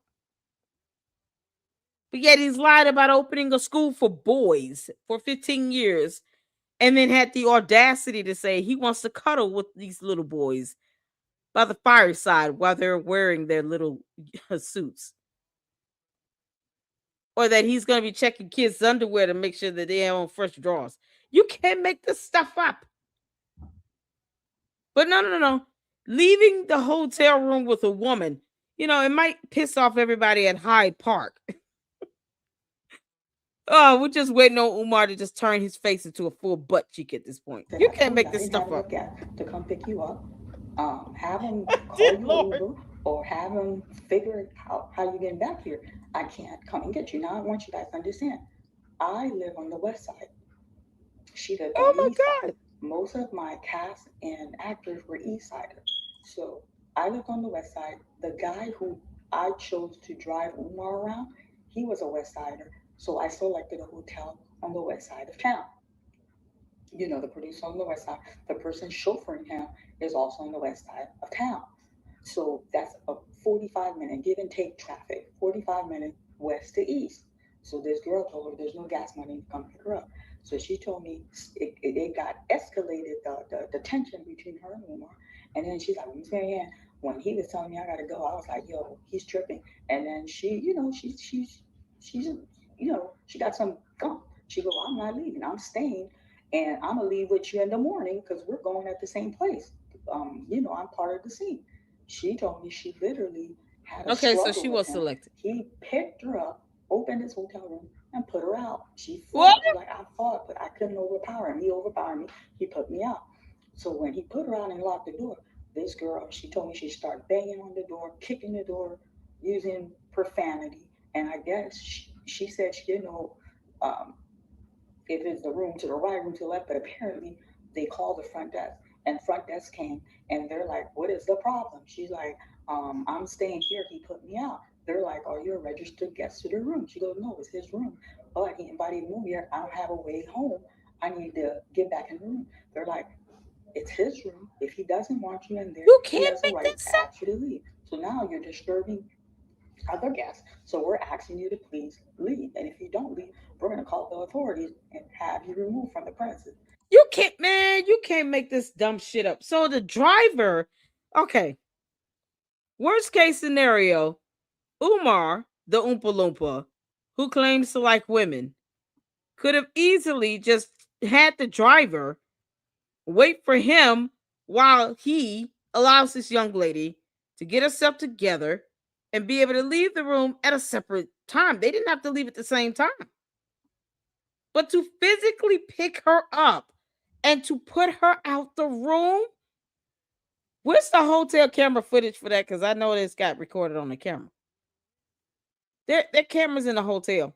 Y'all know they had to be recorded on the camera. Because see, Umar, regardless of such, you know, this is probably why he's rooting for Diddy so much. Because Umar, it sounds like you did the same thing. Where you had a tuffle with a woman in a hotel and you forgot that hotels have surveillance cameras. Like how Diddy did with the young lady that he got in a whole fight with and tried to lie about it. And then tried to pay the hotel off from preventing them to or trying to tempt them from releasing the actual video footage. Umar, if we get that video footage, what is it going to show us? How bad is this tuffle going to be? Because it could be a thing where we just get the hotel footage. This is unreal. He physically picked this young lady up and put her outside of the hotel room just to keep people from seeing him walk out the hotel room with her. And how would that have been even necessary? No one else had to know other than the driver. Or you two wake up and then you say, okay, we're gonna have to time this to where we are leaving the hotel separately. How would the driver know who that young lady is? Who's to say that the driver knew who the young lady is? Maybe the driver doesn't even notice who she is. If she leaves a different part of the hotel from a different route, I'm sure they had one more than one way in and out. Who was to say that the driver would have even seen her? Why is that important? However, she got there, then she could have arranged a ride to pick her up the next morning at 7 a.m. and leave when he leave or whenever he left the hotel room. This is absolutely insane. None of that was necessary. He didn't have to do that.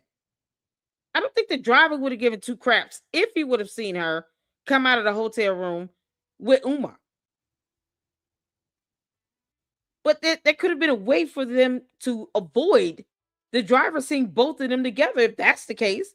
But it's not like, Umar's a stellar perfection here. The hell we talking about? This is insane. This is so crazy. That hotel room, boy, if that hotel camera footage was to be released, it would be something else.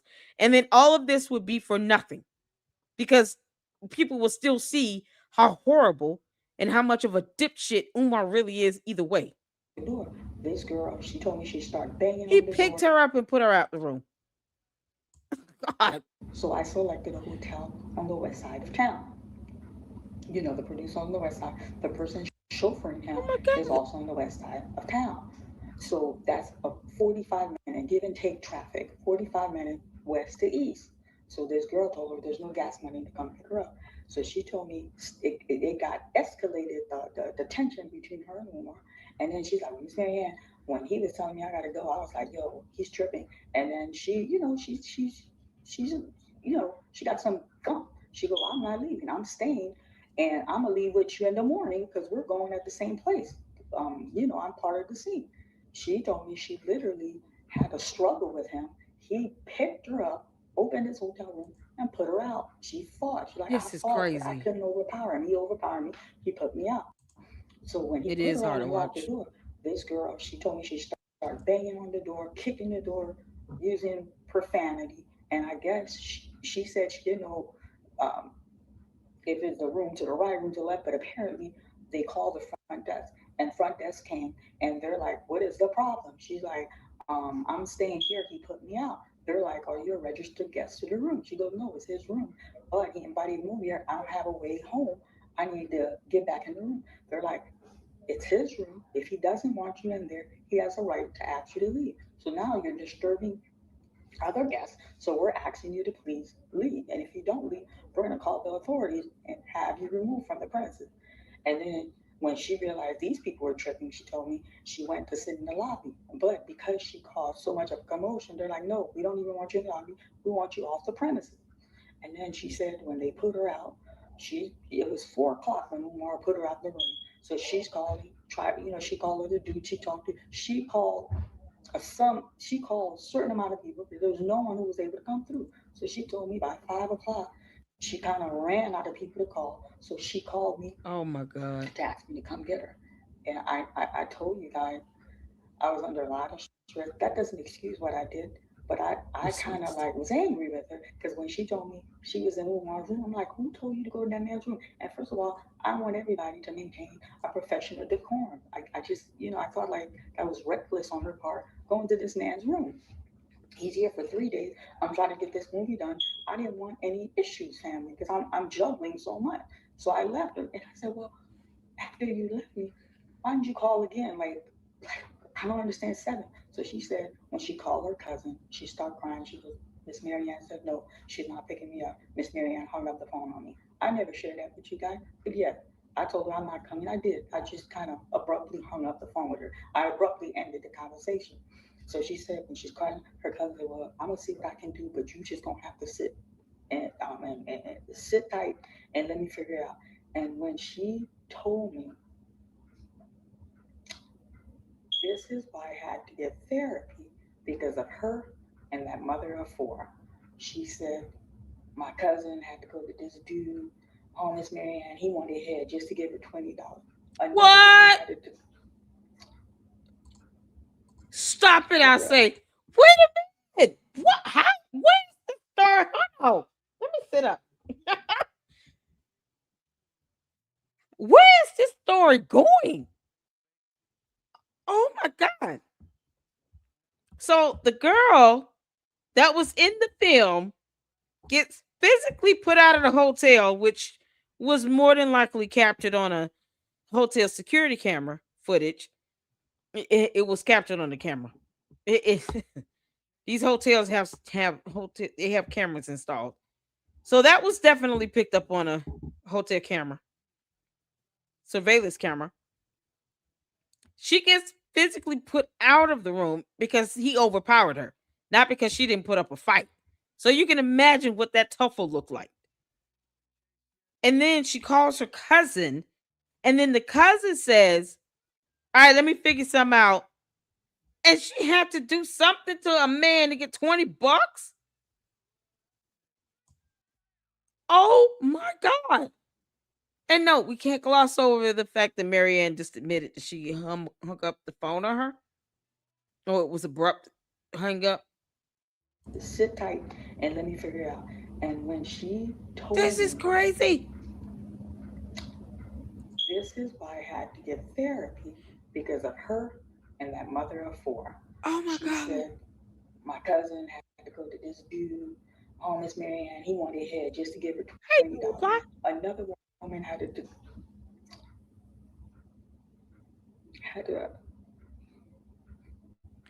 put herself in a vulnerable position Oh for my $20. god.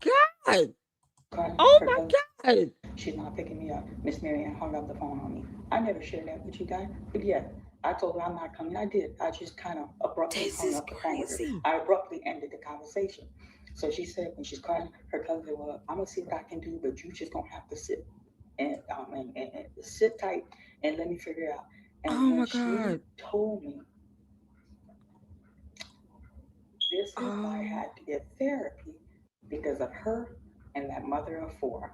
She said my cousin had to go to this dude, Miss Marianne. He wanted head just to give her $20. Another woman Oh my God. had to put herself in a vulnerable position to get $20 to put gas in the car to pick her up, and that really bothered me because that was out of character for me. I should have picked her up. She was like 8 minutes away, give and take, and I didn't pick her up. But in my mind, you know, I don't know what I was thinking. The cousin said, "Okay, I'm gonna come get you," and then she had to basically pimp herself out for $20 for gas. Yo, this is insane. What in the world am I hearing? Oh my God, it's so much going on, so many moving parts. Holy moly moly. Y'all, I don't even know what to say. The cousin had to prostitute herself. Oh my God. How you doing? No reply. I gotta get some comments in because I don't even know what to say. Did y'all hear this? The cousin of the young lady that Umar put out the hotel room, the cousin that went to pick her up, had to prostitute herself, pimp herself out to a dude for, I guess, or pleasure of some sort, to a guy to get $20 for gas. I'm like, it just, whew. Y'all. I don't even. This is, see, now you all see why I wish Marianne would just release the videos of behind the scenes from this awakening film.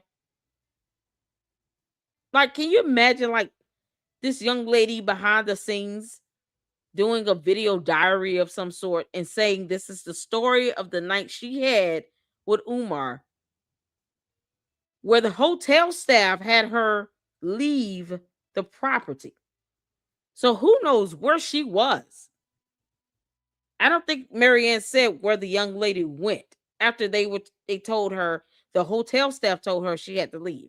This is after being physically put out of the hotel room from Umar because he just didn't want people to see him walking with a real woman.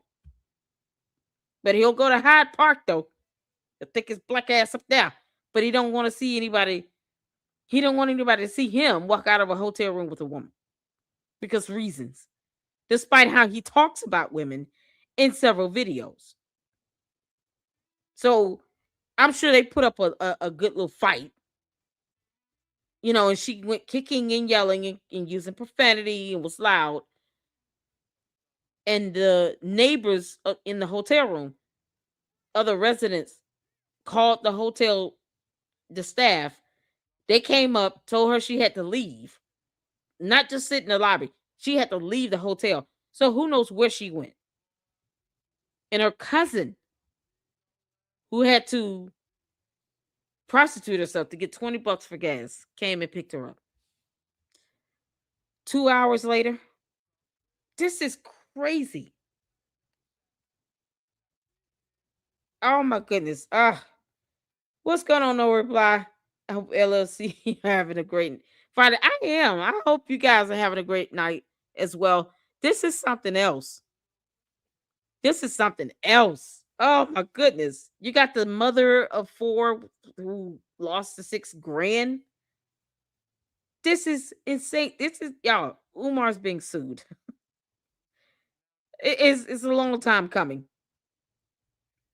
But this is what he's doing in the conscious community as a Pan Africanist, with a K and not a C. This is how Umar acts. This is why the community, you know, this Pan African conscious community, you can't be scared to take his ass to court. It's the only way he's going to learn. Because how else is he going to learn? This is insane. Shell said that video is most likely deleted by now. You know what? That's a good point. Because this movie was done, what, last year? When did she make that film, The Awakening? When that was it earlier? Maybe it was earlier this year. That's a good point. It may not even be available to get, even if we wanted it. Oh my goodness. This is so crazy. He's not notable enough for them to keep it, and based on the way the hotel staff treated her, it wasn't saved. Yeah, that's a good point.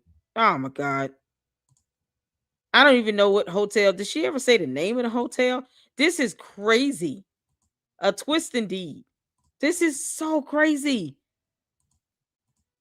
This is man, this is who child. Depending on what state they live in, what the cousin did is highly believable. I think they're in Ohio, right? My cousin would have been stranded. I'll be at home with my nephews. Oh my god. This is something else. This is something else. You can't make this up. She didn't say the hotel. Yeah, Umar is a narcissistic sociopath. She didn't say the hotel. I'm still curious. I'm gonna be honest. I will still call them and say, "Hey, do you guys? If I give you all a day and maybe a time frame, do you think there could be some sort of way that the footage was saved to a back server or something?" I'm just asking out of curiosity. We'll get a statement on the record. Like, this is crazy. Oh my good lord! I feel bad. It's definitely worth a try. Hopefully she'll listen. I wonder if I might email her. It's like, can you tell me the name of that hotel? Hotel, and just give me the dates.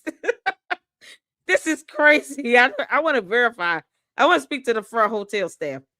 Whoever had to come up and tell her she had to leave. I want to talk to them and just get their thoughts on the night, how they felt, if they saw the camera footage. you know, because man, hey, this is journalism at its finest. This do a quick little interview or something. I don't know. This is crazy, and it would be good for their lawsuit to have that, that statement on, somewhat of an interview with this person. That's man. I hate that they put her out. I really hate they did that, especially if she was kind of stranded there and she didn't have a way. Because it sounds like she didn't have a car and she was dropped off and was probably expecting to be able to. I'm wondering if Umar told her, if you come here, you can just ride with me to the studio. I wonder if he told her that, because that's a hell of an assumption to make. Think about this. So he calls her after seeing her headshot and knowing that she's in the film. And he gets her information from her headshot photo because her contact details would be on that. And then he, gets her to come out, and then he tells her that, if you come, you can ride with me. I got a whole driver and everything. He's not gonna say anything. He's pretty low key. He'll keep everything confidential. And you can just ride with me to the studio. I'm wondering if he told her that. Because I want to hope this young lady would not have gone to that hotel and then knew, okay, I don't have a car. So, the guaranteed way of me getting there, I can't really assure that of myself, because that's the most assured way to know that you're going to get there is you have your own car, you can drive yourself, right? So either way, she would have had to get a ride to that studio, whether she left from her grandmother's house or if she left from that hotel. But if he told her, you're going to have to, you can ride with me, then that would explain why she was so adamant on, no, I'm leaving from the hotel room. We're going in together. As opposed to her making the assumption. I'm just curious to know this. I wonder if she would be willing to do like an interview because this is something else. I want to see the deleted scenes, the the video footage that didn't make it into the film that he was, you know, too, I guess, embarrassed to show, and he didn't want her to put out there because she said she was going to do a documentary based on that background footage. Marianne, you should do it, girl. You're an independent filmmaker. I mean, seriously, you would be robbing us of another movie. Oh man, she should do it. She really should. Umar, you don't deserve a damn thing. You clown. You can't make this up. I just, even if he said that, let's think about this. Even if he told her, hey, if you come here, you can ride with me to the studio in the morning. It's no problem. I have a driver, right? You know, he probably just told her that to get her to come to the hotel room. Because that would have been the first thing. Hopefully, she would have thought about it. Okay, well, I still have to go to the studio in the morning with you. We're in the same, scene together. We're in the same film. So I have to get to the studio. So if I come there, I still need to wait at the studio. Let's say she asked about it and he told her that. It would still be dirty for him to get her there. And then after it's done, then he puts her out and not care about any of that. And he told her, you could ride with me to the studio. Because either way, she would have had to get her own ride to the studio from her grandmother's house. It's so crazy. Man, oh, this is so crazy. What's going on, Cher? How you doing, honey? You're talking about Umar. He don't care how she gets there or how gets home. Got what he wanted. She's inconsequential to him. Yeah, because that's what I mean. That's what I'm thinking. I would hope that this young lady at least, you know, even if she, we've all done dumb things in our lives, right? Umar's a dumb thing, and so even if she was, you know, convinced that he was going to assure her of a ride to the studio, because either way she would have had to get to the studio. She didn't have a car. Someone would have had to take her to the studio that morning. Even if she got an Uber or took the bus, she would have still had to make sure she had transportation. Um, if he told her that and she believed it, he's still dirty for handling it that way, as opposed to getting her an Uber. Let's say he wanted her to leave and he says, listen, I'll call you an Uber to go back to your grandmother's house. Why didn't he just do that? That's how dirty it is. It's a dirty situation. If she was adamant about leaving with him, even if he told her up front, we're going to have to be inconspicuous about this. That means you're going to have to leave, by a certain time in the morning. She probably wouldn't have even gone to the hotel room. Like, I want to know exactly how that conversation went.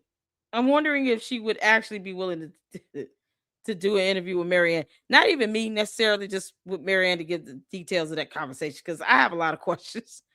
As you all can tell, I have a lot of questions. What did he say when it came to you going to the studio the next day? Because either way, you still had to go to work. This is your job. What did he tell you? Because this makes no sense. That I think those are the loopholes I need closed. Those are some questions I need answered, because otherwise it's just either he's really, really evil and soulless and he lied like hell about how she was going to get to the studio, or she's naive and she believed that he was going to look out for her, which at the rate that Umar's going with how he's taking advantage of women, I'm not apt to believe or trust that he didn't say something to get her to come to that damn room. I want to at least give her credit to say that she probably asked or brought that up. I still got to get to the studio the next day. And she probably was expecting to spend the entire night. And maybe he even told her, my driver, you can just ride with me. I have a driver. Because why does anyone care about what the driver thinks? Think about this. Bodyguards and these drivers, they see stuff all the time. Why would that driver give a damn about who Umar walks out a hotel room with? His personal time, his personal life. Why would that driver care? Another grown man, you know, because Umar, why would another grown man care about you being with a woman?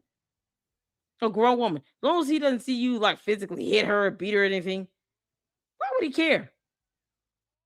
You mean to tell me that the actual driver would have been jealous of Umar leaving the hotel room with a woman? Why would he have given a damn? You can't make this up. Oh, she needs to make the documentary. I agree, as spouse. She needs to dump all that footage, make the documentary, give us all something to really watch. Umar thinks everybody's jealous of him. Yeah, including grown men apparently. Because the driver, I guess, would have been jealous of seeing him leave the room. How dare you leave the room with that young lady? It's like that driver would not have given a crap about Umar spending the night with, because he probably is used to that. A lot of these men know how he is in this community, in the conscious community, Pan African community. They know how Umar is, especially when he's friends with people like Polite, another cult leader who's in prison. These are the people that he somehow puts on a pedestal. People who go to prison for doing horrible things to other women. R. Kelly and Diddy. These are the men he look up to. That somehow he wants to be like. He aspires to be like them. They're all in prison. You can't make this stuff up. It's so crazy. She went into that with high expectations. She assumed he was this important guy. The second he was done, he turned on her. She's stupid and naive. I believe that it could be some naivete to that. I would. That's why I just a couple questions that I wish would have been asked and addressed, because we got to keep it real here in the LLC. We have to keep it real here. If I can't keep it real and speak the truth, then I'm not gonna react to a video. But I wish those are some things that would have been covered and Marianne would have addressed, to say this young lady went there expecting to spend the night. He told her she was going to be there, and get a ride with him the next day, something to that extent. Because I hope she thought about these things, like she still got to go to work the next day. Plus, she has a whole nother job from what I'm hearing. So, yeah, he's a dog, but I would not have trusted anything he said either. I would have been like, listen, no offense, but you're not the most trustworthy person. Just because you're telling me I can ride with you somewhere the next day, I'm not gonna believe that. So if I can't have an assured ride of my own secured to the studio, I'm not coming. I would have. Oh God.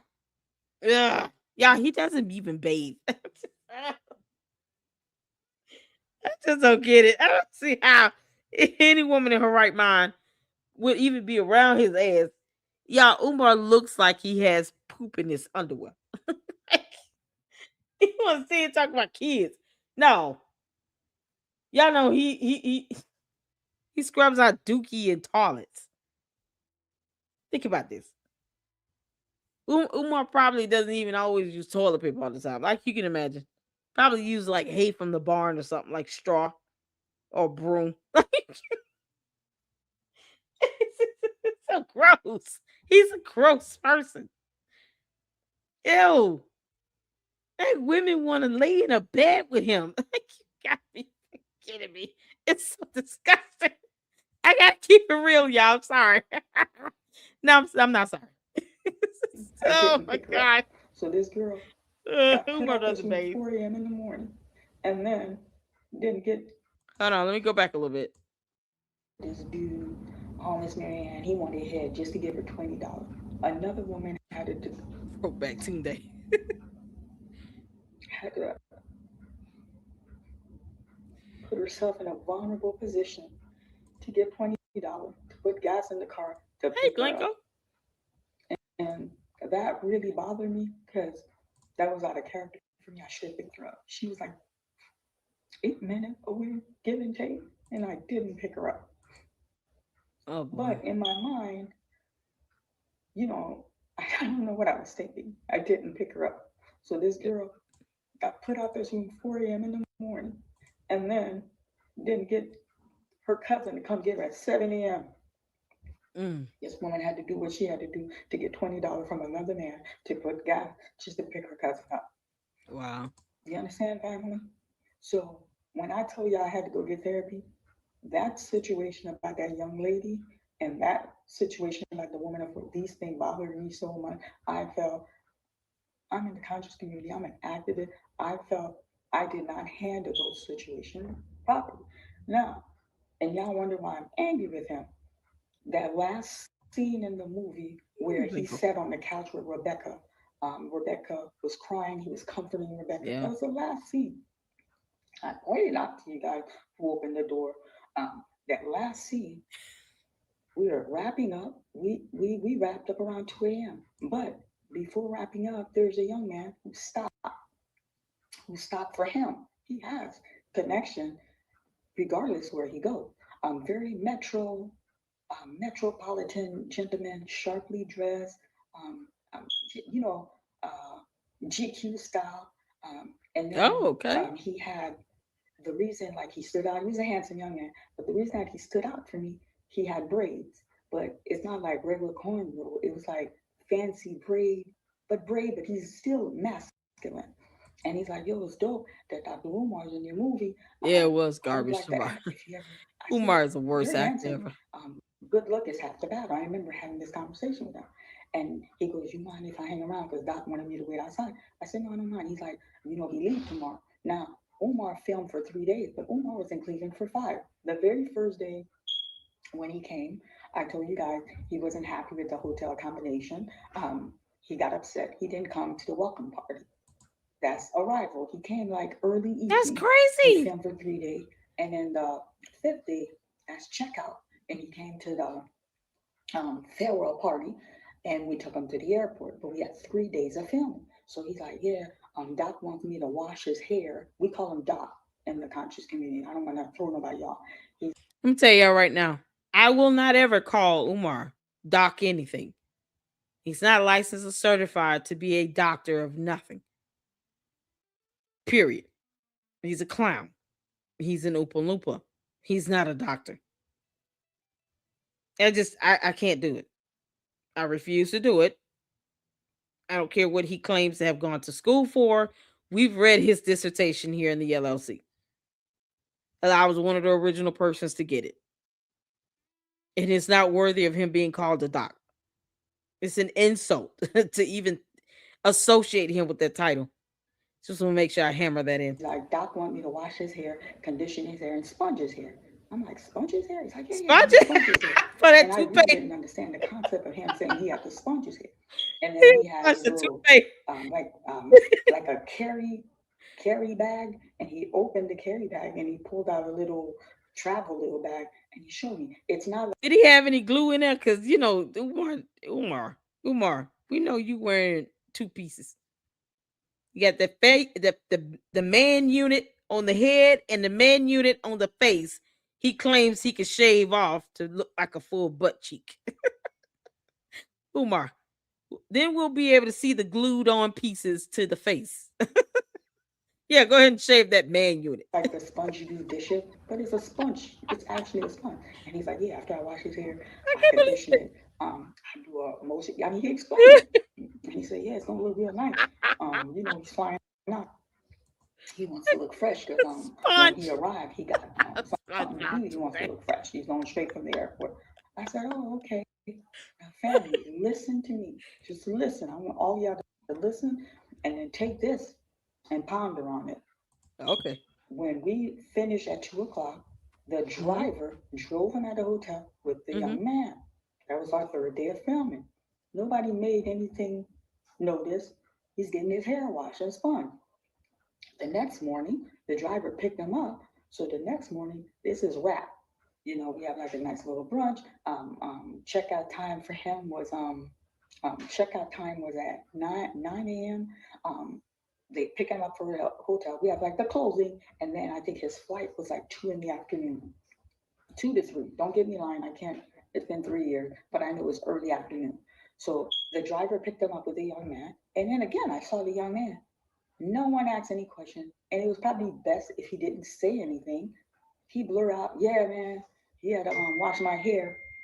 He had to wash my hair. It got late, but it was late. We wrapped at 2 o'clock. He Wait. crashed on the couch. Family, Ah! family. Oh, hell no. I, Lorient Vision Production, booked the hotel room. There was no couch. There's a chair because my sister and I, Ah!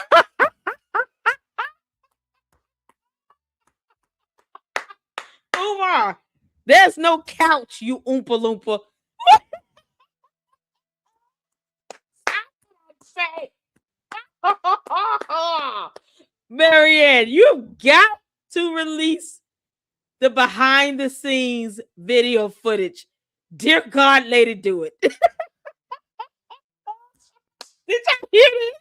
There is no couch in that hotel room, but he put a woman out of it, physically picked up a female and put her out. You can make this out. Oh, man. I, Lorient Vision Production, booked the hotel room. There was no couch. There's a chair There's because no my couch. sister and I, once we booked, paid for the hotel, I went to a Giant Eagle. I got some refreshment. I Oh, got some veggie chip. I got some stuff, and she came with a basket. She no. Dear came with a Lord. basket. We load the basket, and I bought Avion water because that's what he requested, and we put in the room for him to have snack. I was with my Oh, assistant. This is before he landed in Cleveland. It was oh my God. one bed, a chair. There's Oh, a desk and a chair, and like a sitting chair, the bed, the desk, and a chair, and then the refrigerator. I girl. entered the room with my assistant because we put a welcome basket for him. So when he walked in, and when we put the welcome basket, we stopped at the desk. I returned the key, because the room was already paid and rented for. I said, well, here's the key. When he checked in, you guys could just go ahead and give him the key. And they're like, do Oh you want my us to God. rekey it? And I can't remember word for word, but we were done. When he walked in, because we're having run, this is his farewell. We're wrapping up. Yeah, it was late. It was late. He crashed on the couch. What Now, couch? and when he said that, I remember, sometimes you kind of realize, I'm like, couch, ain't no couch in the room. But I didn't focus. Oh I my didn't God. focus too much on that. When I sat on that porch, I had that conversation with that young lady. My heart ripped apart. He put her out because he has to protect his image. He's supposed to be this great. But he didn't see anything wrong with his male barber slash beautician sleeping on a fictitious couch that did not exist. Y'all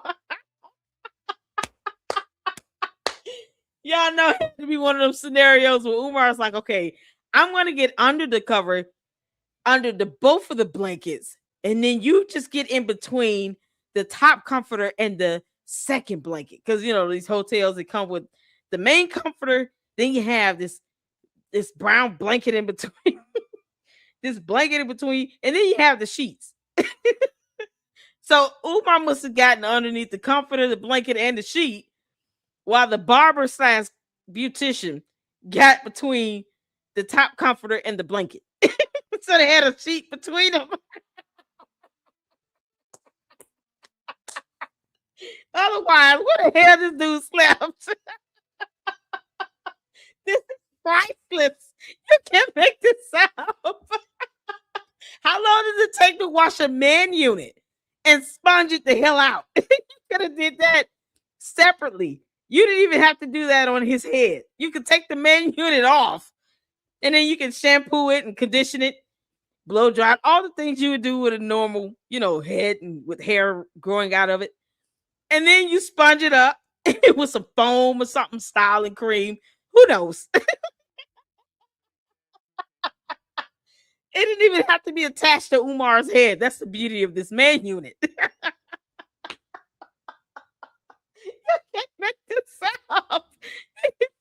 the couch. What couch? She should have just asked out loud. What couch? Yeah, is that camera on me? Yes, that camera's on you. What couch you talking about? Speaking to the camera. This is oh dear Lord.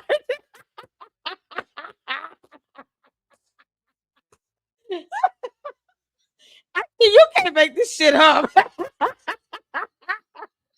Wait a minute.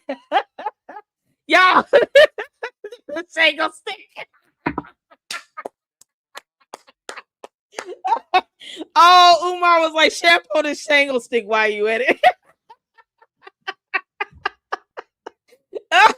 Oh, somebody asked the beautician, did he sponge the shingle stick as well? Was that a 2-for-1 deal? How did this go? You can make this up. Oh, God, this is priceless. This is priceless. I would have never let up from that. Umar, once upon a time, you told me that you and a male barber slash beautician. He came and he washed and conditioned your hair and he sponged it to death. And then he slept on the couch in a hotel room where there was no couch. Can you please describe this couch to us? Every time I see that bastard, he would have to tell me how this couch looked. It's be a standard question. Hey, Umar, long time no see. Can you describe if the couch was it a blue color? Was it like a 2-seater? Was it like 3 seats or something? What was the length of this couch? Because we're still trying to nail this couch down. I have photos of the hotel room because I went back to that hotel. Because Marianne, you could go back to that hotel and just take photos. And I took some photos. I don't see a couch. So it just was it. Are you talking about the reclining, this chair that doesn't recline either? How exactly did he sleep? If you had to put a dummy body on the bed, how did that go? Because let's just say he got in the bed.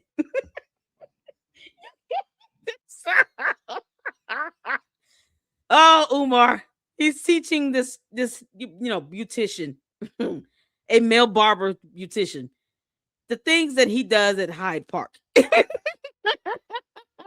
He said, when we get to Hyde Park, this is how things go. It's called the bush there, but we'll call it a couch for just all intents and purposes here in the hotel room. So pretend the couch is a bush.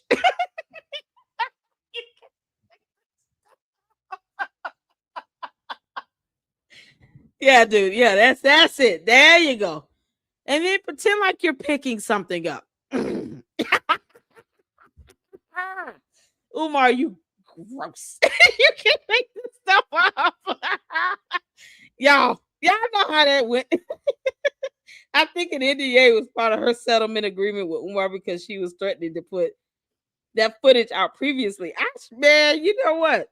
Listen. With this lawsuit here, this class action, yeah, we're gonna put that NDA to the side because people need to know exactly who they're dealing with. You can't make y'all, that would be epic. If she went back to that hotel and took photos and said, he said something about there being a couch in this hotel room. It's funny how this couch does not exist at all in this reality here on earth. In this hotel room.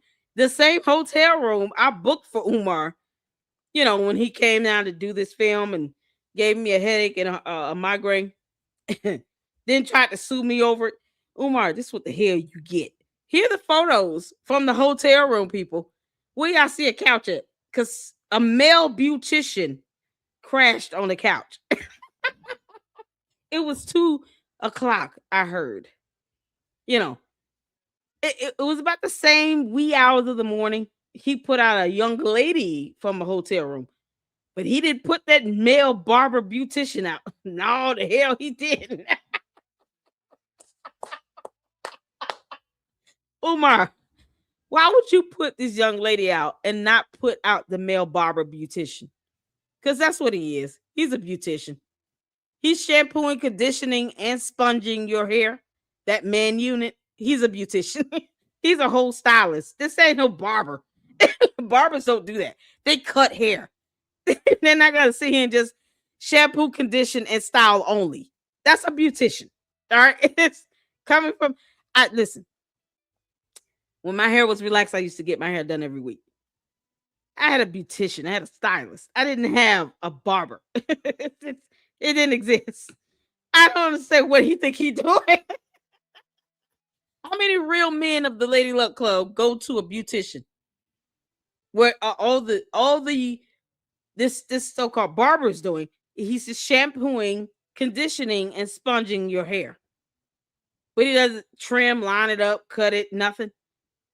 But he goes out of his way to say, "Yeah, I gotta wash and shampoo and condition his hair. Lather it up with bubbles. It's the bubbles. That's the most important thing." Can you imagine this young man saying, "Important thing, Miss Marianne, it's the bubbles. You gotta lather that up." We up in here making bubbles for hours. You gotta get a good lather going. Like that's not even like how barbers talk. They don't even say stuff like that. They'll wash them. Yeah, I wash your hair right quick, scrub it out, get all the extra hair from you getting a haircut, and then throw some little condition on there, rinse that out, and you be good to go. That's how barbers talk. I have two boys, so I know how barbers talk. It's not the same as a beautician or a stylist. You know, stylists use conditioning. You can't make this up. And he didn't put that kid out at 5 a.m. I'm just saying here. Y'all, that's a special treatment that these people get at Hyde Park. Because Umar, we know what you did last summer. You can't make this. This is crazy. It's all about that bubble life, Y'all, this is nuts. Y'all, stylists and beauticians are the ones that say shampoo and conditioning. That is how they charge for service. Like you can see a charge for shampoo. It says conditioning, shampoo, conditioning. Sponging is like a style. Okay. That's not like barbers don't say, I just didn't shampoo condition. No, they don't say that. They say I did a line up and a cut. And I may have rinsed his hair out a little bit. Yo, he got that Hyde Park special.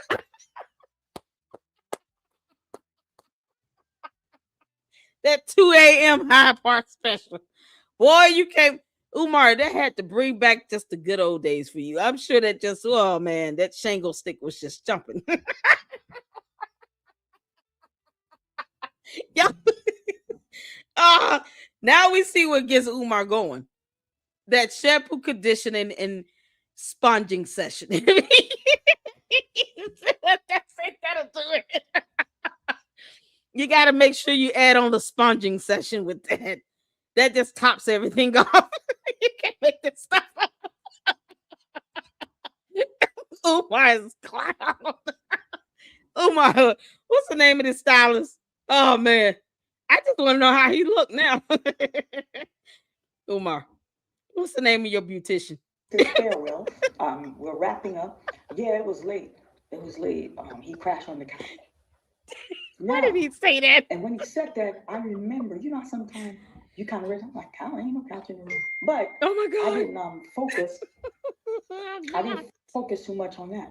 When I sat on that porch, I had that conversation with that young lady. My heart ripped apart. He put her out because he has to protect his image.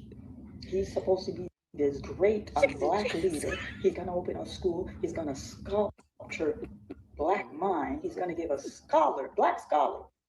He put her out. She said, Mrs. Marianne, I fought with him because I know I couldn't get back. This girl don't have no gas in her money. He fought, like, pick her up and put her out the room. A female. She's younger than I am. She's younger than Umar, but she's of age. She's of age.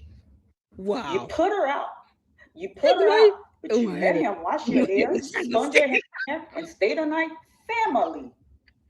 This is the character of a man that we're Oh my dealing with. God. That's why when all of us sat and nobody kind of wanted to give that return of fee, I didn't flinch.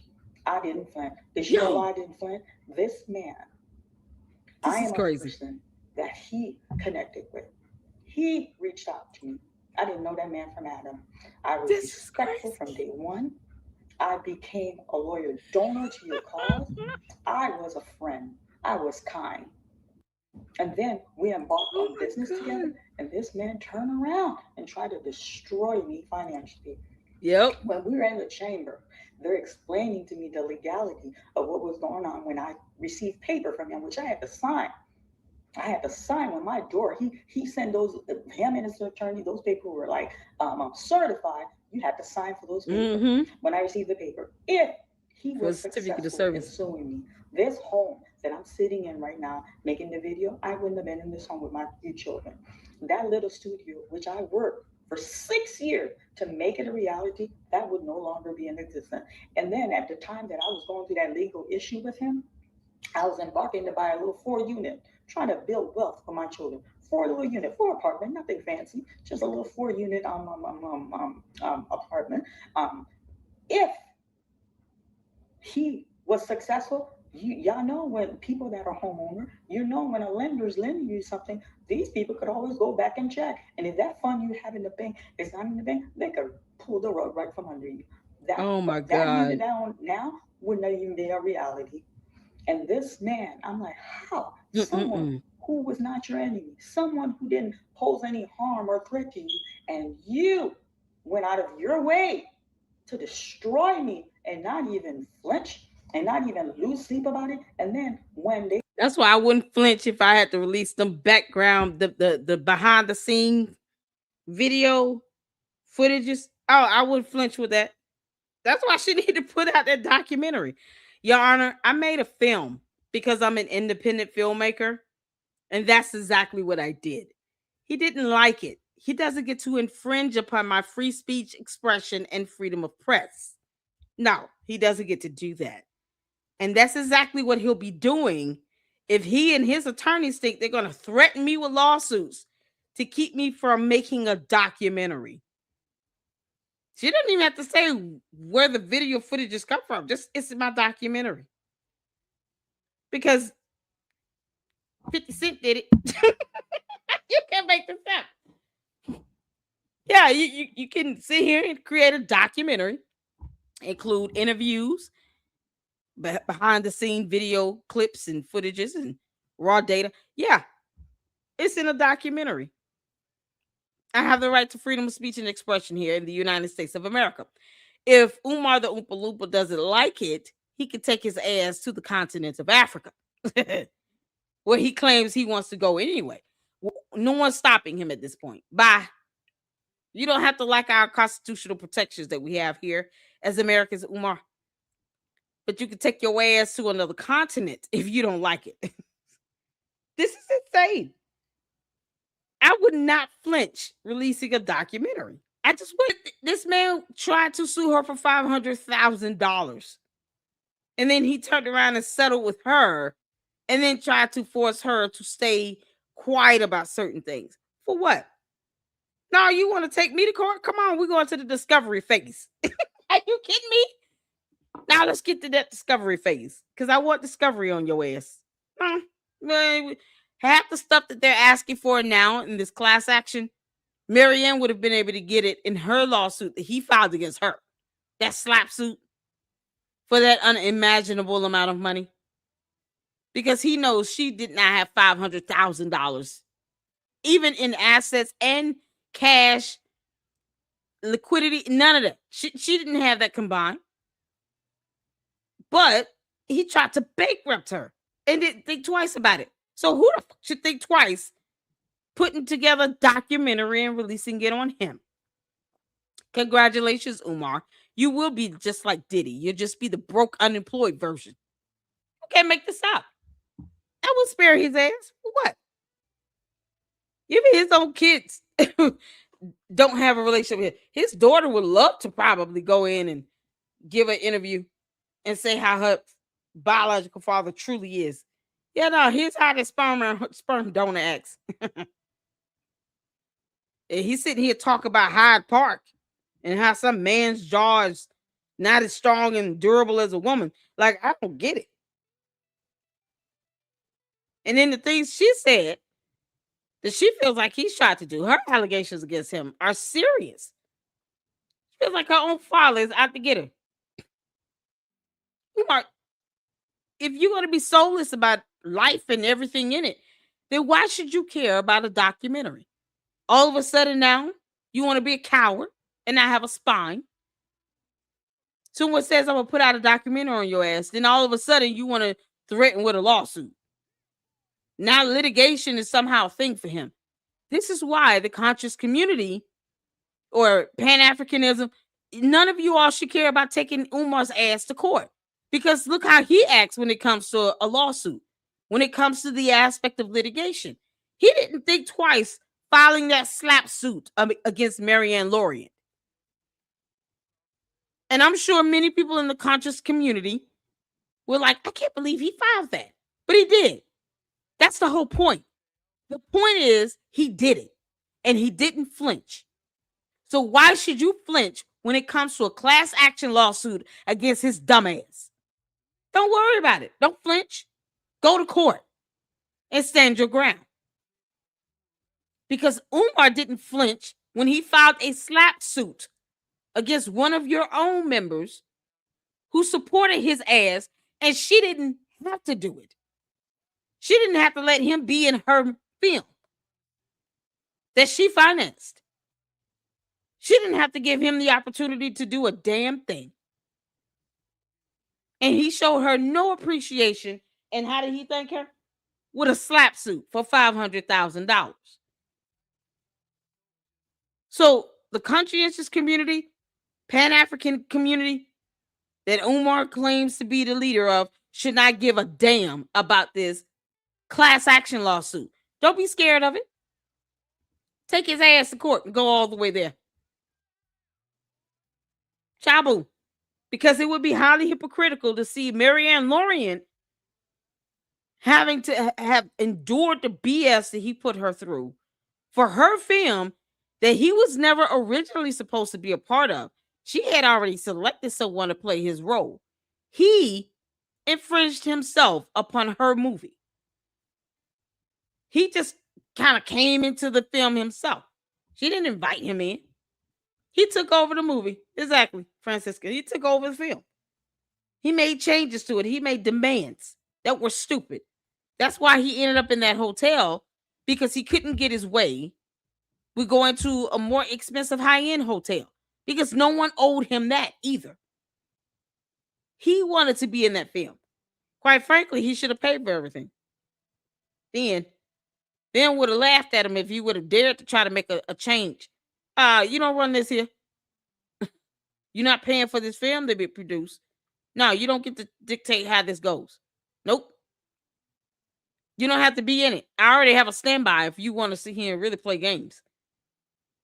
You run nothing here. That's how that should have went. What was the conscious community at when he was sitting here treating her like crap and then filing a slap suit for $500,000? What was the outcry on that? Sometimes it comes to a point where you just got to go to the court of law. Well, Umar thinks he's above the rule of law in its entirety. He's not. Let him F around and find out. And he'll have to find out the hard way. Don't lose a bit of sleep over that. For what? No one owes Umar anything. This is his moment to be humbled. Umar, sit your ass down. You clown. Because I know he watches my videos. He's an idiot.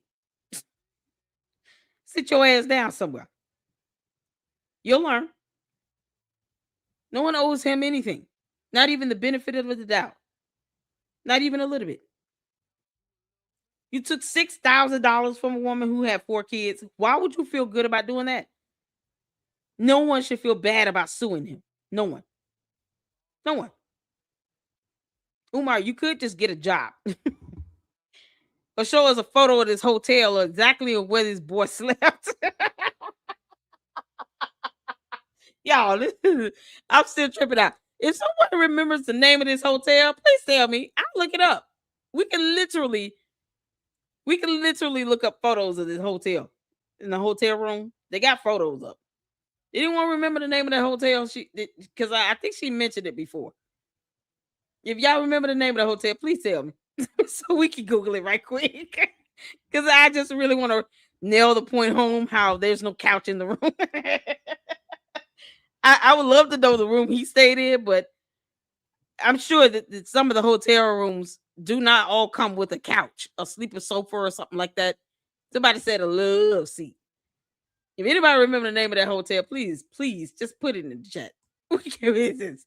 We're not gonna this is the Bates Motel. You would think, right? I mean, was it the it wasn't a Comfort Inn. It was something. What was the name of it?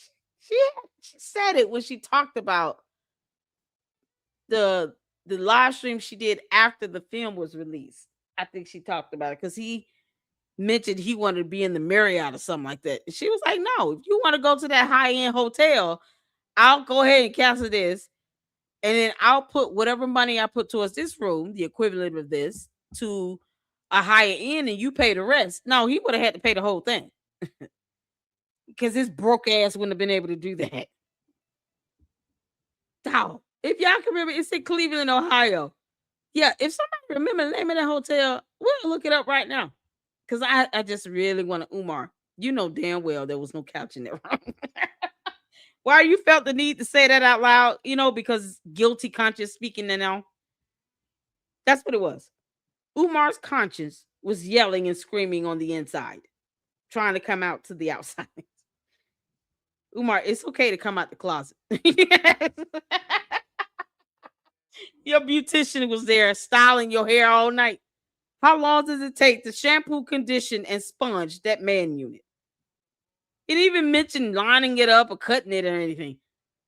You know, just shampoo and condition and the sponging. You can make this up. If y'all remember, she said on the west side of Cleveland, Ohio. If y'all remember the name of the hotel or just the chain, please let me know. Because we at least got to narrow it down to west side, Cleveland, Ohio. That part she did say. I know. Ooh, let's see what the rooms look like. Yeah, I now want to see what the rooms look like. Because if it's no couch in there, listen, he got some explaining to do. Umar, you got some explaining to do if it's no couch in that damn room. They realize, okay, she's not backing down. We don't have too late to stand in court. They Oh vanished. man. That was it. And him and his attorney. He vanished. So when that return fee came out, we're not turning back. Y'all don't have it. And then the lawyer's like, well, it's not fair. We're representing all 40 of you. Me Nobody, too. Okay, it's man. funny how Yes. people want their money, but nobody, I'm not back. I said the same thing, Dwayne. I said the same thing.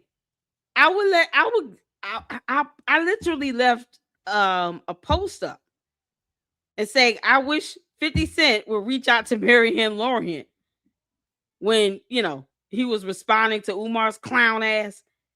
Yeah, just reach out to Marianne Lorient and do a documentary on Umar. Because y'all see how Umar just backed down. I don't no problems. Ain't no drama. It's just ain't never love over here, big bro. Big homie. Ain't no problems over here, big homie. Of course it's not. Because 50 Cent will whoop Umar's ass. Of course he don't want no problems with 50 Cent. 50 Cent would do at least one good rap song and destroy your whole career, Umar. You better ask Ja Rule. He's still reeling from that. He has no problem with that. And 50 Cent himself said, I'm petty. So you can imagine how long this beat can go back and forth. It's just Umar thinks that no one's supposed to give their own opinion of him. And then he gets mad about it. And then the Umar Tardians get into an uproar because of reasons. And they think that no one is supposed to be able to express their free speech and expression about Umar. That's not how the hell it works here in the United States of America. People are going to criticize Umar. He chose to be a public figure. That's on him. Even though who the hell he leading? But he's not exempt from people criticizing him because he's just not. So 50 Cent was like, shut the something along shut the shut up, shut the F up, something like that. Shut your ass up. Whatever he said. Needed to be said probably. Because Umar's sitting here like, oh, why did he even do a documentary on Diddy? Because he gets to do that. He's a producer, he's a director, he gets to do that. Just like Marianne Lorient being an independent filmmaker. She makes films. That's their job. That's what they get to do. That's it. Asking why they did it is a stupid question. He didn't even offer any critique about the documentary overall. He just asked, why did he do it? But why not do something about, white men who do the same thing? Because he wanted to do a documentary on P. Diddy. The end.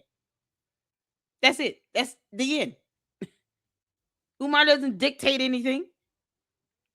And it said 50 Cent couldn't challenge him or debate him. Child, please.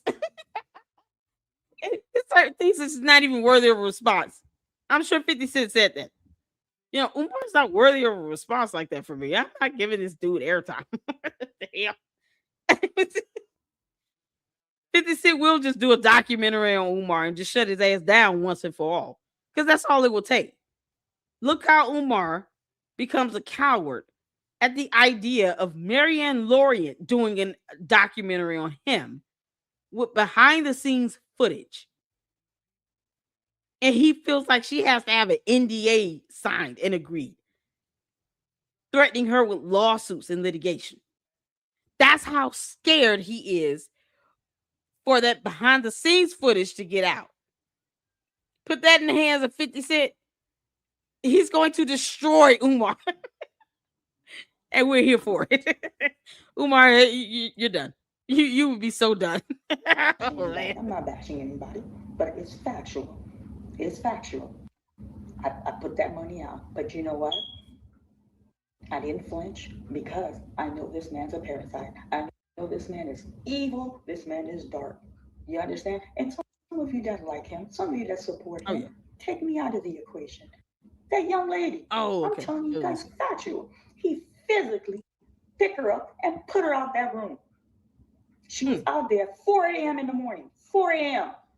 How would you feel if your daughter, your sister, your niece, or even your mom, any female that is endeared to you, somebody put them out 4 a.m. in the morning? She was strangled till 7:15 to pick her up. I got it from the horse's mouth. 7:15. Her cousin came to pick her up. Family. And he's a leader and he sits on platform and he wants to give relationship advice. No, no, no, no, no. Y'all know Umar's a hypocrite.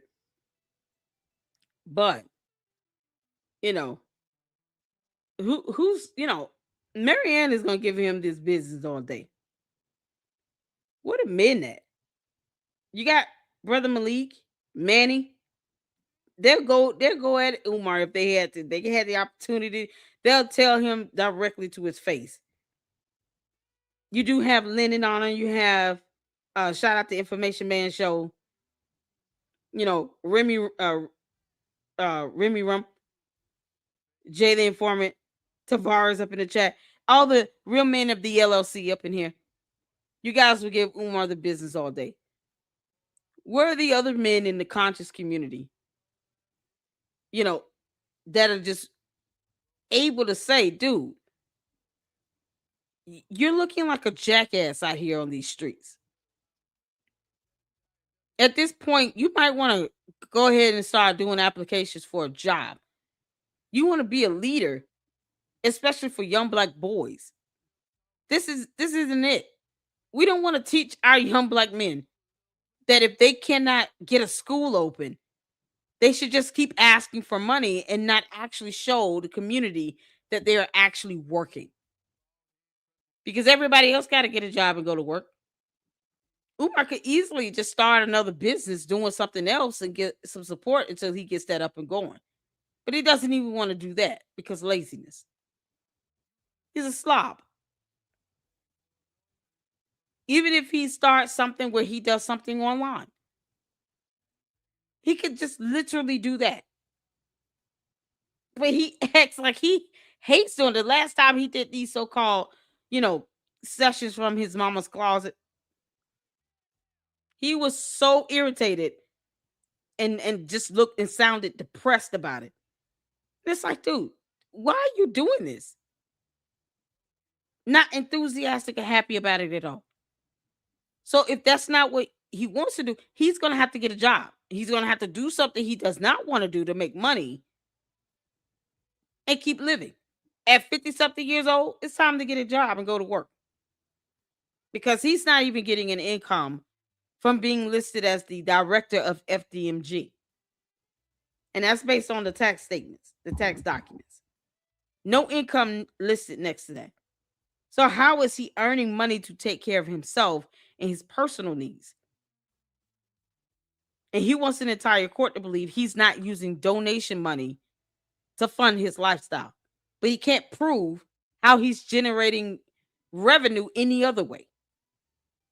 This is what he's about to go to court to face with 40 co-plaintiffs. 40 co-plaintiffs is going to be demanding exactly how do you generate revenue to take care of yourself, Umar. You dumb clown. And you're not going to be able to show proof of any job that you are holding or that you've been holding down for at least a year to show that you've generated revenue to take care of yourself. So if he were to stop getting donations, he literally would be a homeless bum and doesn't even want to get a job and go to work. Umar, people not here to take care of your ass. No, no, no, no. Nobody's making this up. Nobody's making Exactly. this up. And then I kept telling you guys, notice how he can't even come out publicly and utter my name. When I came in, I made that video. I told you guys he settled with me. Someone It's got the amazing. video. Someone's like, This is what getting about weird. Marianne Lawyer accusation that you paid her? I'm not Hey, Jimmy. uttering her name. I am not Yeah, he's uttering her scared of name. work. No, you cannot utter my name. But family, y'all pause for a second. This is for Umar. Umar, happy holiday. This will be your last pleasant Kwanzaa, sir.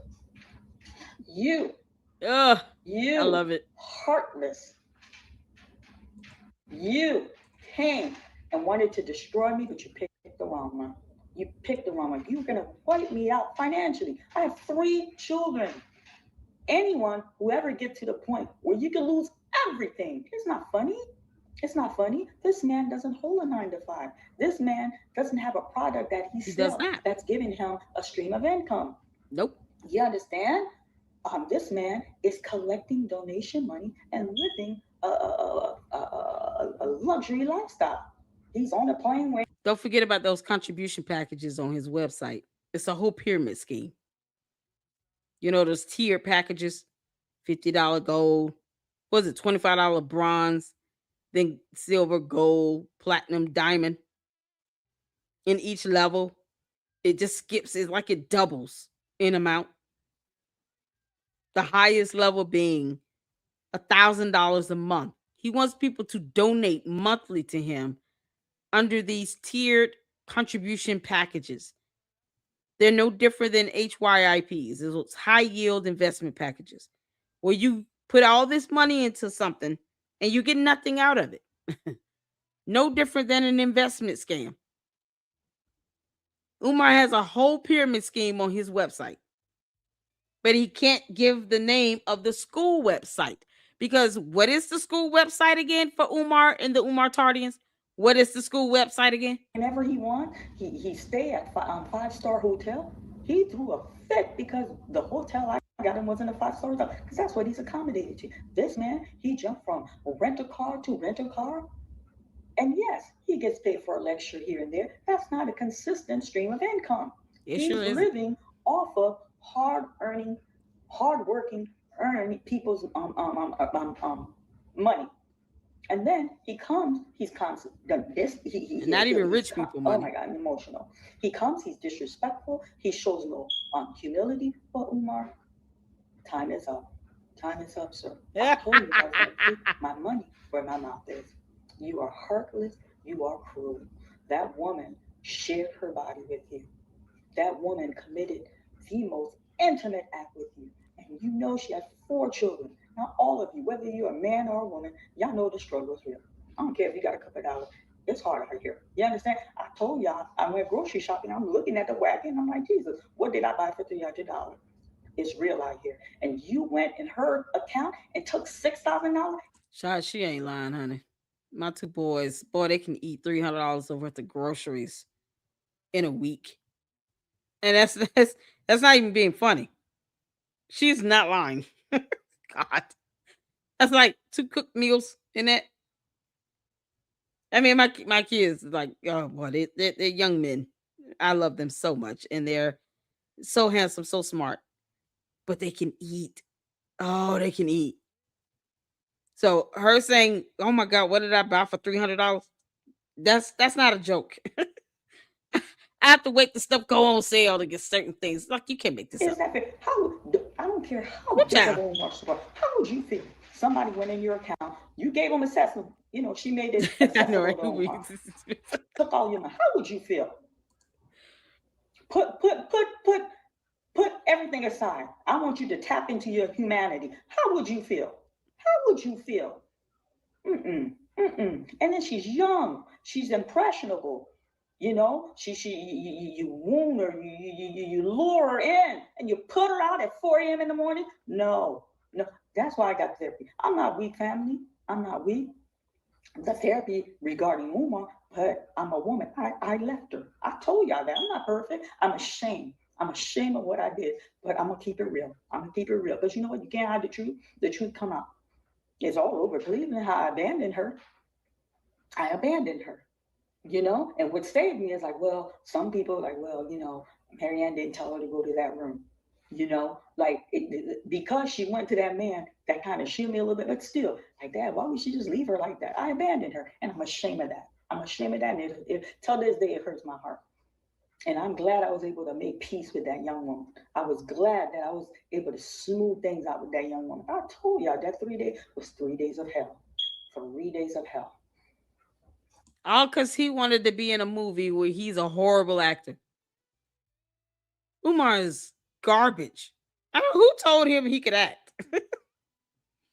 Not the same as giving a lecture, just walking across a platform and just saying words, sounding like a televangelist, something he hates. It's funny. He wants this televangelist lifestyle. He wants to be like Creflo Dollar so bad. Be able to fly around on a $50 million plane. I don't think Umar's really accustomed to staying in 5-star hotels. He just puts up this front like he is and makes these demands. And then when you give him an option to say, I'm not doing this, guess what he did? He stayed in the hotel she booked. Because if he was just to the point where he was, oh, I'm not staying in the hotel at all, he would have left. And then all of these people coming around him, I would think this same beautician that sponged his hair and conditioned it would have put him in a 5-star hotel, right? He's got all these maid servants and man servants. I had to throw that out there. He's got these man servants that's sitting here shampooing, conditioning, and sponging his hair. Why they're not paying for him to be put into a 5-star hotel? Why did little man have to sleep on the couch or on the other side of Umar's bed? I mean, come on. He couldn't afford to get his own room. It's west side of Cleveland, Ohio. Nothing major going on in the city. So why couldn't this so-called beautician hairstylist get his own hotel room? It's mighty funny the front that people will put on to give this appearance like they're balling, like they just get all this money coming in. How did Umar afford to pay this beautician?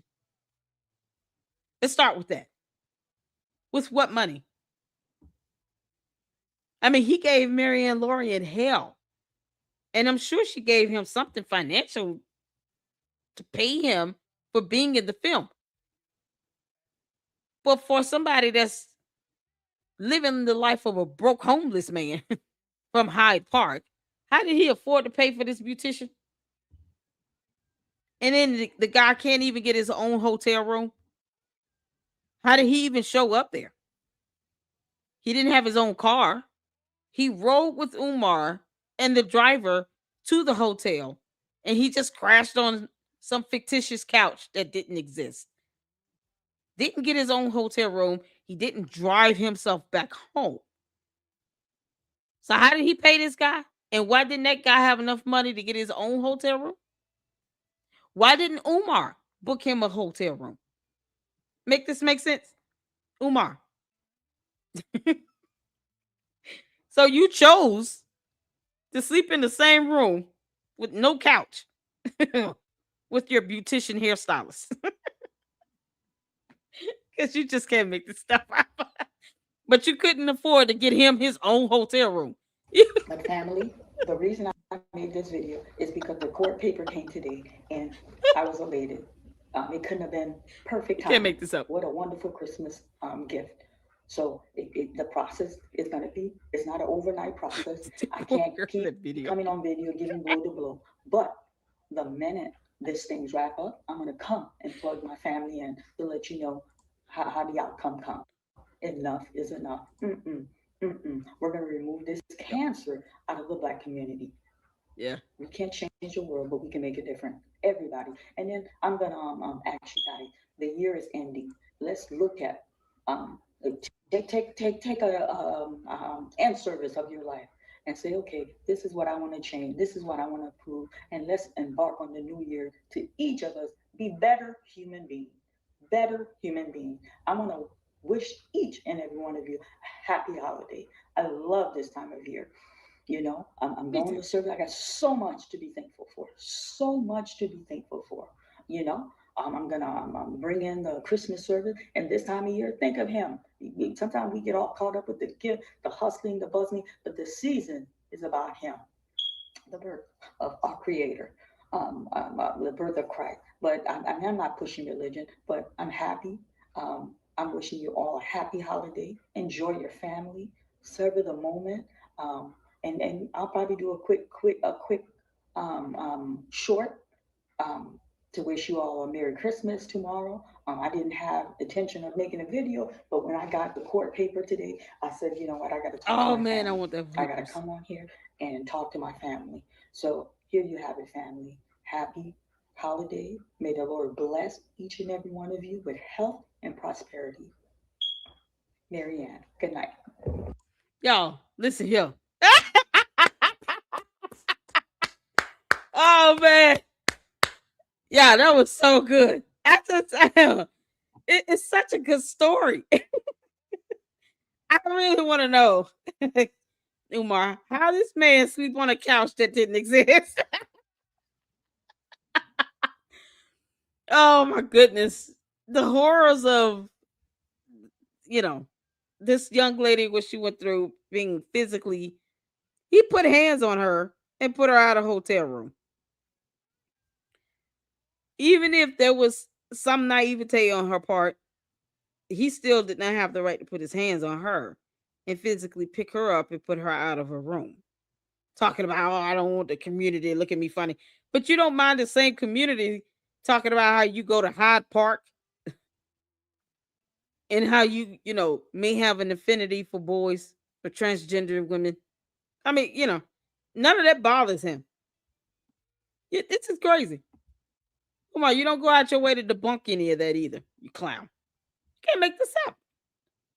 He's very abusive. And it's crazy because a lot of the women he's been with can speak to him being abusive, even if it's mentally and emotionally. He's certainly financially abusive. I mean, that's probably one of his top three reasons for trying to even be in a relationship with a woman at this point is what she can provide to him financially. Yeah, he talks about peach cobbler and cookies and cake and ice cream and all this crap. And yet, he didn't pick up that beautician slash male stylist of his and put him out the hotel room either.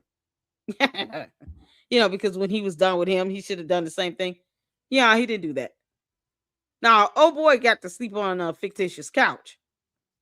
Umar, you're a clown. And everybody should be suing your ass. You can't make this stuff up. Did anybody come up with the actual name of the hotel? Because I would like to be able to look that up right quick and see what that room looked like. he's he's very abusive. That invisible couch is something else, y'all. The big comfy invisible couch that doesn't exist. That the male beautician stylist slept on. Umar, just be honest. He slept in the bed with you. Just be honest. I mean, he didn't have a bag or anything. So he didn't. How did he brush his teeth, take a shower? Did he change clothes? We have a lot more questions about him. I have so many more questions. Somebody say he stays in a Bates motel.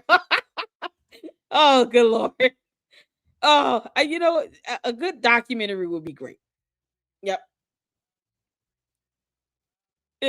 A documentary would be fantastic. I just put out the documentary. It's your body of work. It's your film. Or send it straight to 50 Cent. Tell him to go for it. Either way. Man, if any of you remember the name of the hotel that he stayed at, please let me know. Because we'll just look up that hotel real quick and look at the hotel rooms and get an idea of what these rooms look like. Because she should be able to just go back there, like the west side of Cleveland. I think that's where she lives, right? She's in Ohio somewhere. She should be able to just go back there and take some quick photos of the same room he stayed in. You'd be like, I just I'm doing a film and I just need to be able to get the same hotel room. I want to be able to feature it in my film. It's generic, it's general. It's those are the ones in there, of course. You know, and then be able to say, yeah, what a couch at? What a couch at? Just to prove a point. Because it's insane for him to even say that. What real man would say that? Oh yeah, he had to crash on my couch. Why are you telling us this? No one asked you that. Think about it. No one asked Umar what happened with that male beautician stylist of yours. No one asked him that. So why would he feel the need to have to tell people that? He just came out of nowhere with that. It's like, dude, that was irrelevant. You could have kept that to yourself between you and your male beautician stylist that came to shampoo, condition, lather up that man unit, and sponge the hell out of your head. You could have kept it to yourself. Bottom line, he didn't have to tell anybody that. No, he chose to share it. So now we're all asking questions. We want to know what exactly this couch look like. Because if there's no couch in there, Umar, you done effed up once again. Keep effing around, you about to find out, bro. I'm so glad they're suing him. 3 in the morning styling. Y'all, Cleveland, yes, yes. It's the west side of Cleveland. As soon as anyone can recall or recant the name of that hotel, we will look that up and see what these rooms look like. Because the hotel rooms are beyond what's on the website. People take photos all the time, so we'll be able to get some realistic images. Because I'm just, since he put it out here, there's some male beautician stylist that he refused to put out his room, slept on a couch. Okay, well, if Marianne said there was no couch in it, it was a chair. Okay, let's see. Let's see the hotel room. I just want to see. Yep, I sure do. I sure do. This is a live stream. Oh, he said, "What is this?" 3 in the morning styling. That's why I said she should do the documentary and get those women to do interviews. That would be great. Yeah, exactly. And get 50 Cent behind her because he's not gonna say anything to 50 Cent. Oh hell no. Umar would never go head to head with 50 Cent. He's scared of him. 50 Cent would be relentless with Umar. He wouldn't just do one, back and forth exchange. No, he would keep going till he feel like he's stopped this dude out. Figuratively speaking, of course. But if 50 Cent needed to whip his ass, literally, he would. Umar would lose that fight. You don't want no smoke with 50 Cent. Umar, you're a clown. You can't make this up. This is he's a clown. He's a whole clown. Make some of the money back that she had to spend fighting Umar. Exactly. The money that they gave Marianne Lorient, the 68,600. You can imagine how much of that could have been just reimbursement for her attorney's fees.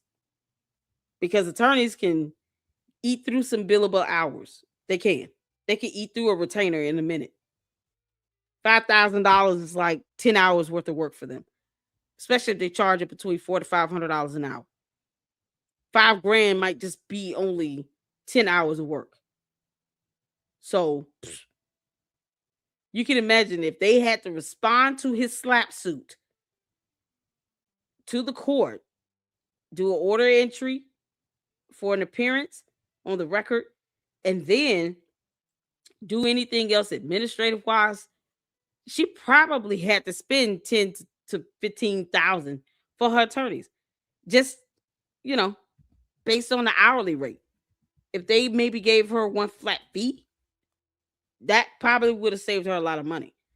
But just the idea of having to even go through and get an attorney for his stupid ass slap suit, that had to cost her some money.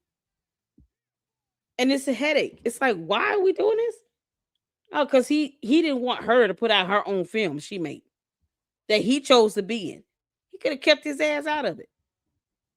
He doesn't get to dictate anything. They don't run nothing. Umar or the Umar Tardians don't run shit. And they keep forgetting that. I don't have a problem reminding them. They don't run nothing. Can't make this up. Hey Special, how you doing? She originally was making a doc and he changed it into a movie. He said uh she she said she has a bunch of accounts. Go ahead, you better check yourself. Who do you think you're talking to? You on my channel. Here you think you're doing here? Like I said, y'all don't run then. I don't whether you a bot or a Umatardian, I don't really care. You run nothing in. You can have a good night. But no, that's not how this works. Kick rocks. That's not how this works. You don't run shit over here. It's crazy they think they come over here and do that. Still funny to me. I need a 50 in Lennon collab. Exactly. I think we all need that.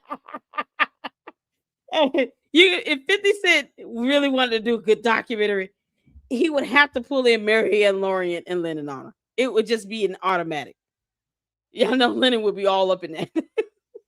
Lennon was like, I've been reporting on Umar for years. Keep at it, because he docs his whole family. Yeah. And 50 Cent would, oh man, he would help him get all that retribution. Oh, that would be awesome.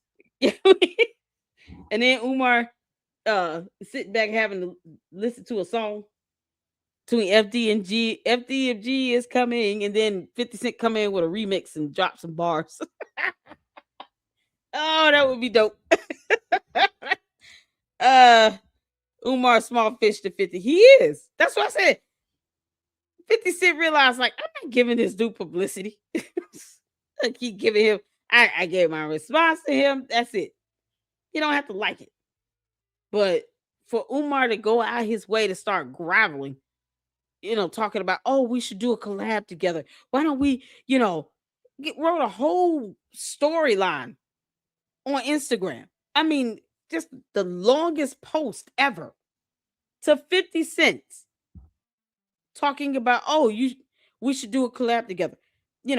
I enjoy Power and BFM and all these other, but we should start doing more positive things. Why he physically puts his hand on women and puts them out of a hotel room, or takes $6,000 of savings from another woman who's a mother of 4 with no plans on paying her back. And he knew that she wouldn't be able to just afford to just give him that money, or tried to file a slap suit against another single mother with 3 kids, 2 kids, 3 kids, that also has to work a regular job and is an independent filmmaker on the side, and tried to sue her for $500,000. Hell no. 50 Cent's like, I'm not paying this coward any attention. Who is this dude? I don't care about no Umar. He doesn't. 50 Cent don't care about a Umar Johnson. There are a lot of other people he don't care about that have a lot more clout and weight to their name. He definitely doesn't care about a Umar Johnson. He collabing with him. He can't make this up. Uh, it's like a Umar wet dream for him, I guess, to be able to collab with 50 Cent. Yeah, 50 should have said in your dreams or Hyde Park. Pick one. Don't care. B, go away. Go sit your ass down. Like, what the hell? That's how you sit here to try to, oh, it's all love, big homie. You know, it's no problem. Of course it ain't. But when it comes to a woman, though, you see how he treats and talks about women. But, it's how he embellishes with, 50 Cent talking about, oh, we should do collabs together. We should come together and do a film, some shows. It's positive.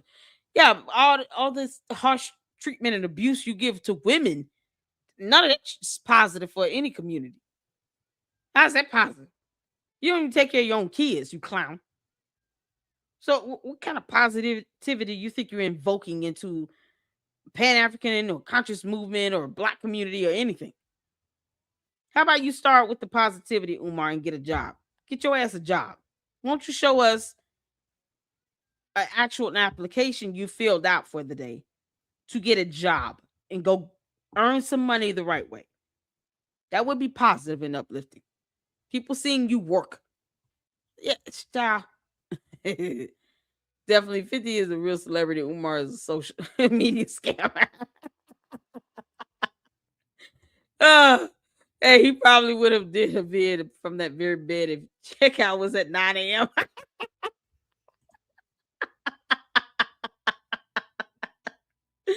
All right. I can't think you're worth $5,000. What are you talking to? What are you talking about? That's the bots are not computing what the conversation is about here. He tried to sue Marianne for 500 grand, not $5,000. Is Cornhammer real? Like, are you serious? This is why I laugh at the bots and the damn cult members because it's coming out of left field with nothing. It's nothing. He's saying nothing. Before 50 was famous, he was actually about that life. So Umar is nothing to him. Exactly. That's what I'm saying. I think Umar is a broke. Yep. He's broke for real. Umar would not be able to handle whatever judgment is issued against him with this class action lawsuit. To which Umar, I am going to get the court documents for. This is going to a court of law. That stuff is available to the public.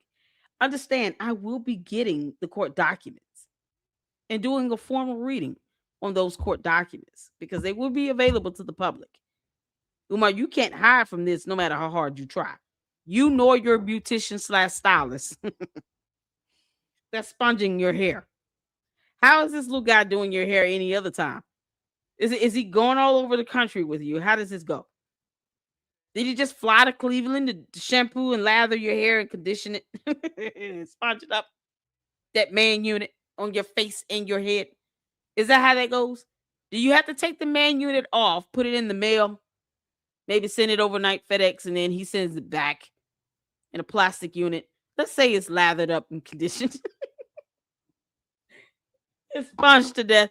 And then you just kind of figure out how to glue it back to your head. How does this go for you? Because there's no way he can afford for his beautician / stylist to fly with him everywhere he goes. No way in hell he can do that. One has to ask, how does Umar afford to keep up his beautician / male stylist, where he's crashing on fictitious couches in hotel rooms? How does he manage to financially keep up with that? And he can't even afford to get his own rental car or get his own place to live. These are questions we have here. you, you got this clown talking about how you can't think you're worth $5,000. The hell you say? No, I'm priceless. You stumbled onto the wrong channel if you think that. No. I'm priceless. So we're priceless over here. No. Umar is not even worth $5. I mean, I don't tell him to get a job and then let us know when he's achieved that goal. You gotta be kidding me. You can make this up. Imagine there is a vid of him putting that girl out of his room just like Diddy abusing in the hotel corridor. Exactly. That's why I was like, I hate that, you know, the idea of that video footage probably it may have like a 90-day turnaround on this, but that's probably why he caps for Diddy so hard, trying to make it seem like, oh, Diddy, you guys have to show him a little grace because he's done the same thing, essentially. The only difference would be he didn't drag the girl up and down the hallway and punch or kick her or anything. But if a camera captured him physically putting a girl out the room and she's fighting him back, and she's not a small itty bitty girl, she's actually, you know, putting up a fight. You can imagine how that looks on camera. And he probably would be scared for that to leak out. And then he will be asking for the same grace he wants people to give to Diddy. We don't owe either of them a damn thing. That's the whole point. We don't owe Diddy anything. We don't owe Umar a damn thing. Neither one of them pay my bills personally, so I don't owe them shit. I don't owe them grace. Right is right and wrong is wrong. Umar didn't have to put his hands on anyone. He didn't even have to ask this young lady to come to his hotel room. He could have left her alone. He didn't turn around and do that to his male beautician, but he did this to a female. That's insane. And then he just felt the need to tell and announce somebody to somebody. That, you know, he just crashed on the couch. Who asked? Umar's an idiot. Who asked? Good grief. Oh, Umar didn't have the same energy for 50. Oh, no. Hell no. No, you think he gonna go around and try to file a slap suit against 50 Cent for $500,000? And of anybody, of all people that could afford a lawsuit like that, yeah, 50 Cent could. But no, he would never do that. Because, you know, why attack Big Homie like that? Because that's what Umar calls him. Big Homie. He got so much love for Big Homie. Umar, we all know how you fantasize about Big Homie at night. Come on now. Now, once again, how does he afford his beautician again? Driving car rehabilitation. The guy mad with someone on his live accent while he was yelling. Y'all can imagine Umar yelling and screaming, I'm not in love with 50 Cent. I just fantasize about it. It's all about the Shango stick.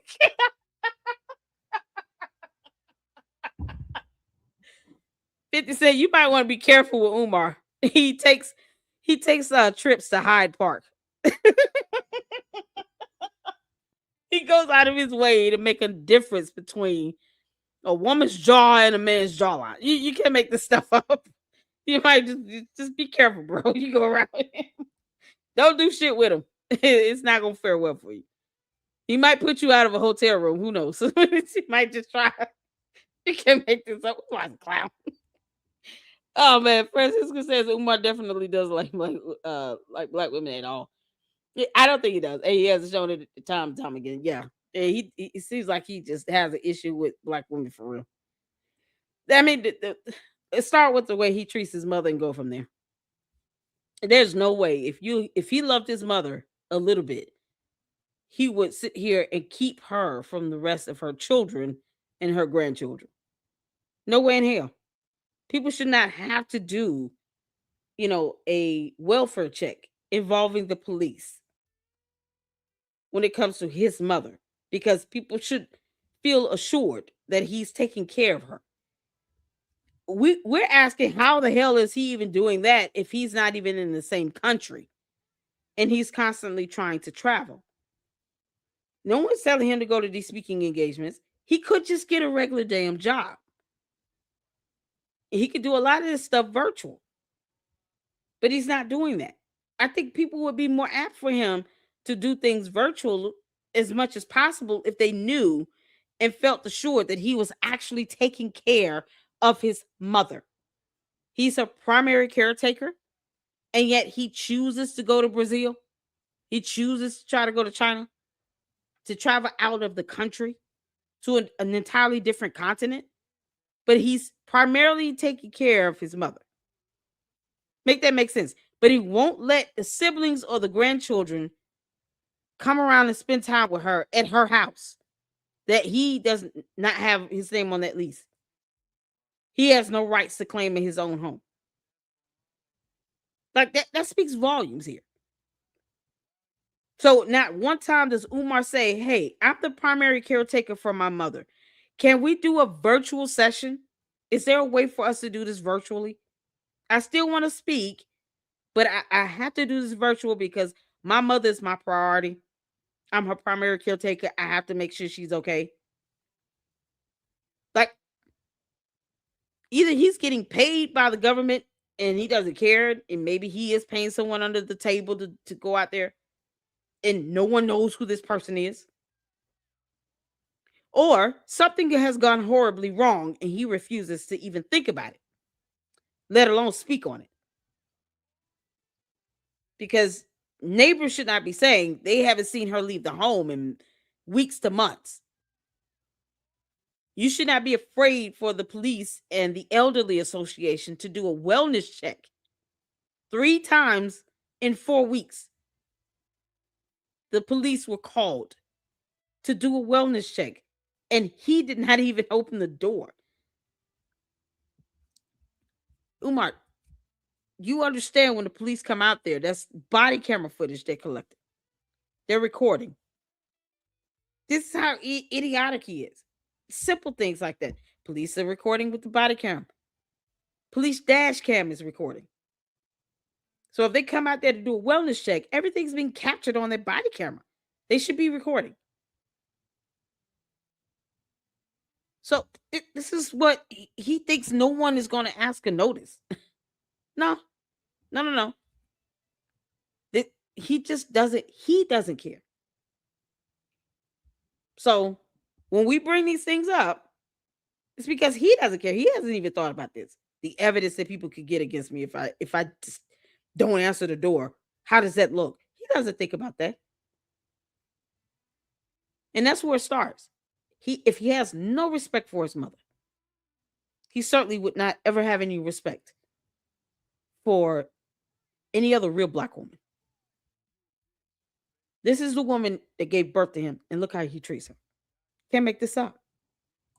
Can't make this up. Remember that song 50 made about Ja Rule, and then exactly 50 Cent destroyed that man's career. Umar don't wear no match. Watch and don't wash it. 50 Cent. Exactly. It's not even comparable. He straight up called him out by name, and they were famous at the time. He definitely ain't afraid of Umar. Exactly. No one is. Umar doesn't like black women at all. Yeah, I agree, Francis.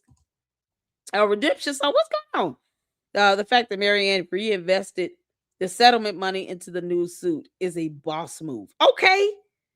Hashtag boss lady. Marianne Lauren, you're a boss lady. You are a boss lady. You hear me? That was a boss move. She said, I'm just going to take this money and just go ahead and put the money up for some attorneys because I know this is going to be fruitful. She would have been able to get the same information, as I said previously, in discovery if he would not have reached out to her talking about a settlement because he filed a lawsuit against her. And he reached out to her saying, let's try to settle this and do an NDA. If you're going to do a documentary, we're going to sue you. Who are you threatening? That's why I say his attorneys don't have any leverage in that. They would have had none because they were the petitioners and they're reaching out wanting a settlement. They had no leverage. They knew what they were in for if they would have proceeded with the lawsuit. Discovery would have been just the ultimate destroyer, period. It wouldn't be hard. Umar would not have been able to prove his finances. He would not be able to prove that he's generating income on his own. It would have been very obvious and clear, that he's using donation money. Marianne's attorney would have been able to get the court to sign off on a subpoena to get Umar's Cash App records, PayPal transactions from the actual companies themselves directly. Bank statements if needed, maybe his taxes for a couple years, his personal taxes. because you're questioning how is he spending money and how is he taking care of himself. And then of course you can reevaluate what's the feasibility of him paying out a judgment. So these financial records come into play as part of discovery. He doesn't want that. He didn't want that with Marianne in a lawsuit he filed against her. He certainly doesn't want this in a class action lawsuit from 40 people. Umar, you just screwed up. You effed yourself up all around. Because I know he's not gonna want to fight this because he's a clown. He's gonna try to settle. He's gonna try to settle. All those trips you taking all over the world. That move to Africa you think you got coming. All these wives you think you have.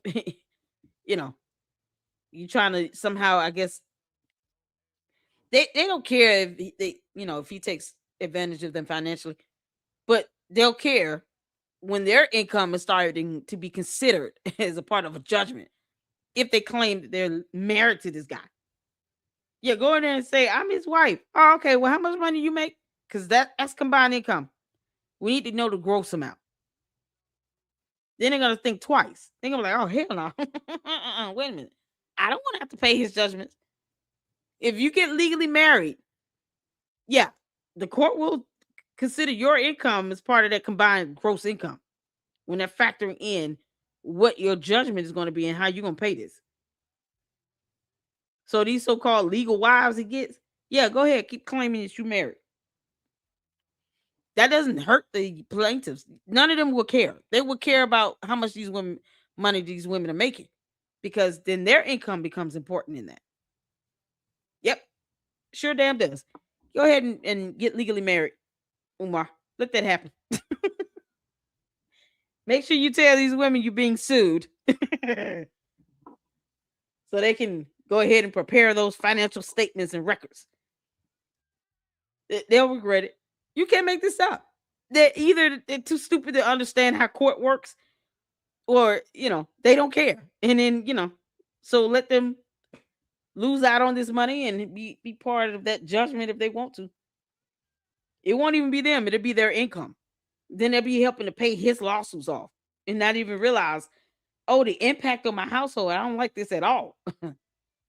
You told this court we were actually legally married? Wait a minute, Your Honor. I'm objecting to that. He and I are not legally married. We just say that for play. We just say this on, for live streams and stuff like that. We're not legally married. Hell no. No. He should not be thinking that at all. What you doing? You telling him we legally married? The hell you doing? Sit your ass down. You ain't been telling him about how much money I make, kid, boy. No. They have no idea what they're in for. Now let them keep defending him.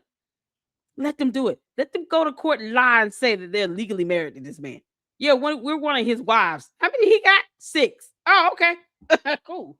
So all y'all can submit over your financials over, because that means you're supporting him financially, right? That's money he's spending on himself. So who's paying the mortgage? Who's paying the phone bill? Who's paying for the male barber stylist that he has sleeping in his hotel room with him? Who's paying those fees?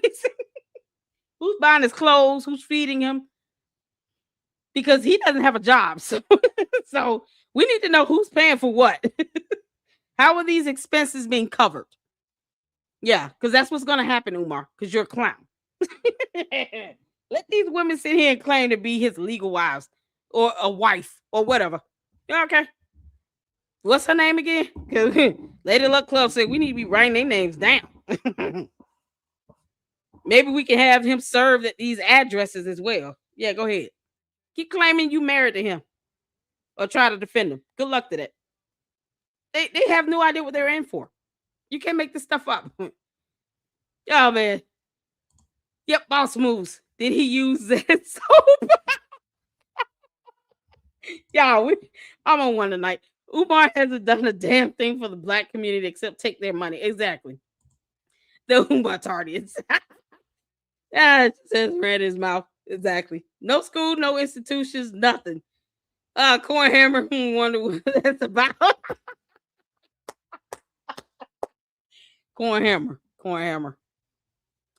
Sometimes profile names are important here, because words matter. Corn Hammer, please don't make me go and do a whole session on your profile name. I can go in on that if you want me to. You gonna sit here and defend Umar? I just want you to keep up this energy when he goes to court. That's it. That's all I want. Just keep that energy up when he goes to court. And then when he's ordered to pay out the settlement, give him the money. Give him all the money. All 40 of the plaintiffs will thank you. We'll make sure Cornhammer gets the recognition they deserve for funding Umar's entire lawsuit. Cornhammer, when you come for the queen, you better be prepared for whatever I deliver back to you. You understand me? You can't make this up. Doesn't look like Uber hasn't seen a barber in quite some time. See, Umar never has a fresh lineup. I definitely call BS. That's like, who is this so called? Who is this stylist, this beautician? Because it's not a barber. He didn't even refer to himself as did he call him his barber? Maybe he just said that for GP, for shock value. I'm his barber. Oh, that sounds very manly.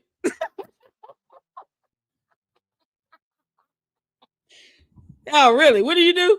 Oh, I shampoo and condition and I sponge his hair for him. What?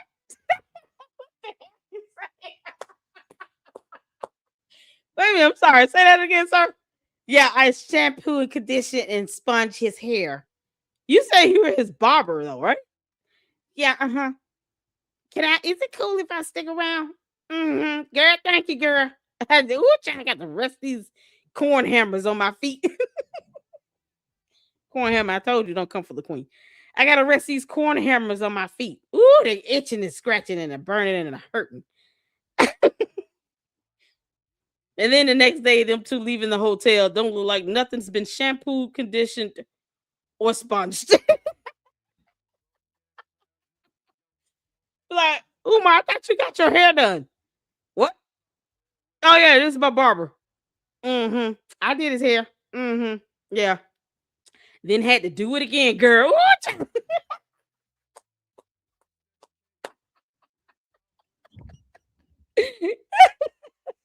Well, we had to re-sponge all of that over again.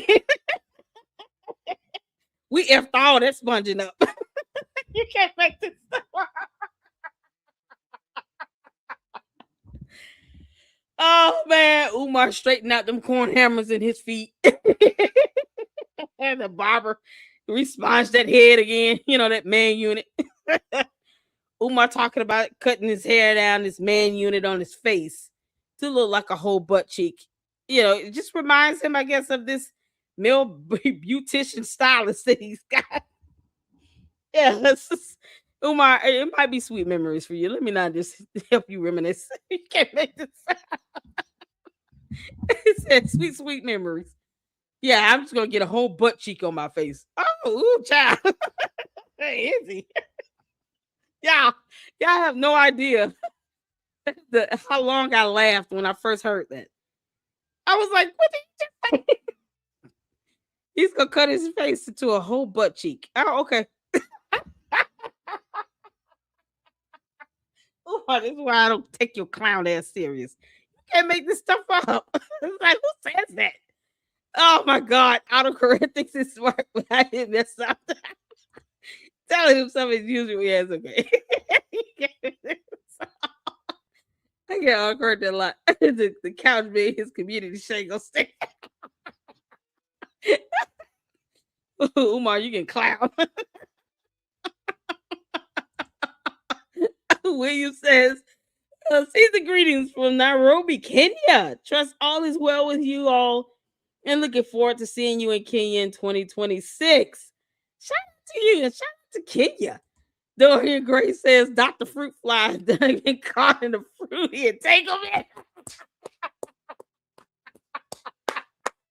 Oh, shout out to Jada Pinkett. Umar, you in this entanglement with this male barber beautician stylist. Oh, child, and that sponge. You can't make this. He had nothing. Y'all remember now? Marianne said he only had three things in his bag. He didn't have anything else. You can't make this up. One of those things being that damn sponge. It's the sponge. The sponge. Oh man, the stories that sponge could tell. If only that sponge could talk, it would just tell us tales for days, or what happened for hours in that hotel.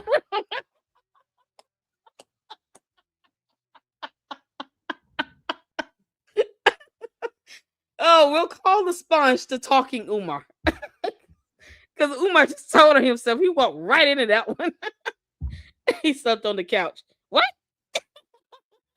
You mean the floor? There's no couch now. Oh, the bed. Oh, wow. It's a twin size bed. You know that, right? Oh man, I really want to see this hotel room. Now I want to see what this damn room look like. You can't make this stuff up. I highly doubt she got him like a king size bed or anything. At best, he probably got a queen or full. Imagine Umar in that bed, as big as he is. And then you've got this itty bitty fruit fly with the entanglement. The stylist, beautician. Uh, let's call him Weeble. Cornhammer. Cornhammer. Let's call him Cornhammer.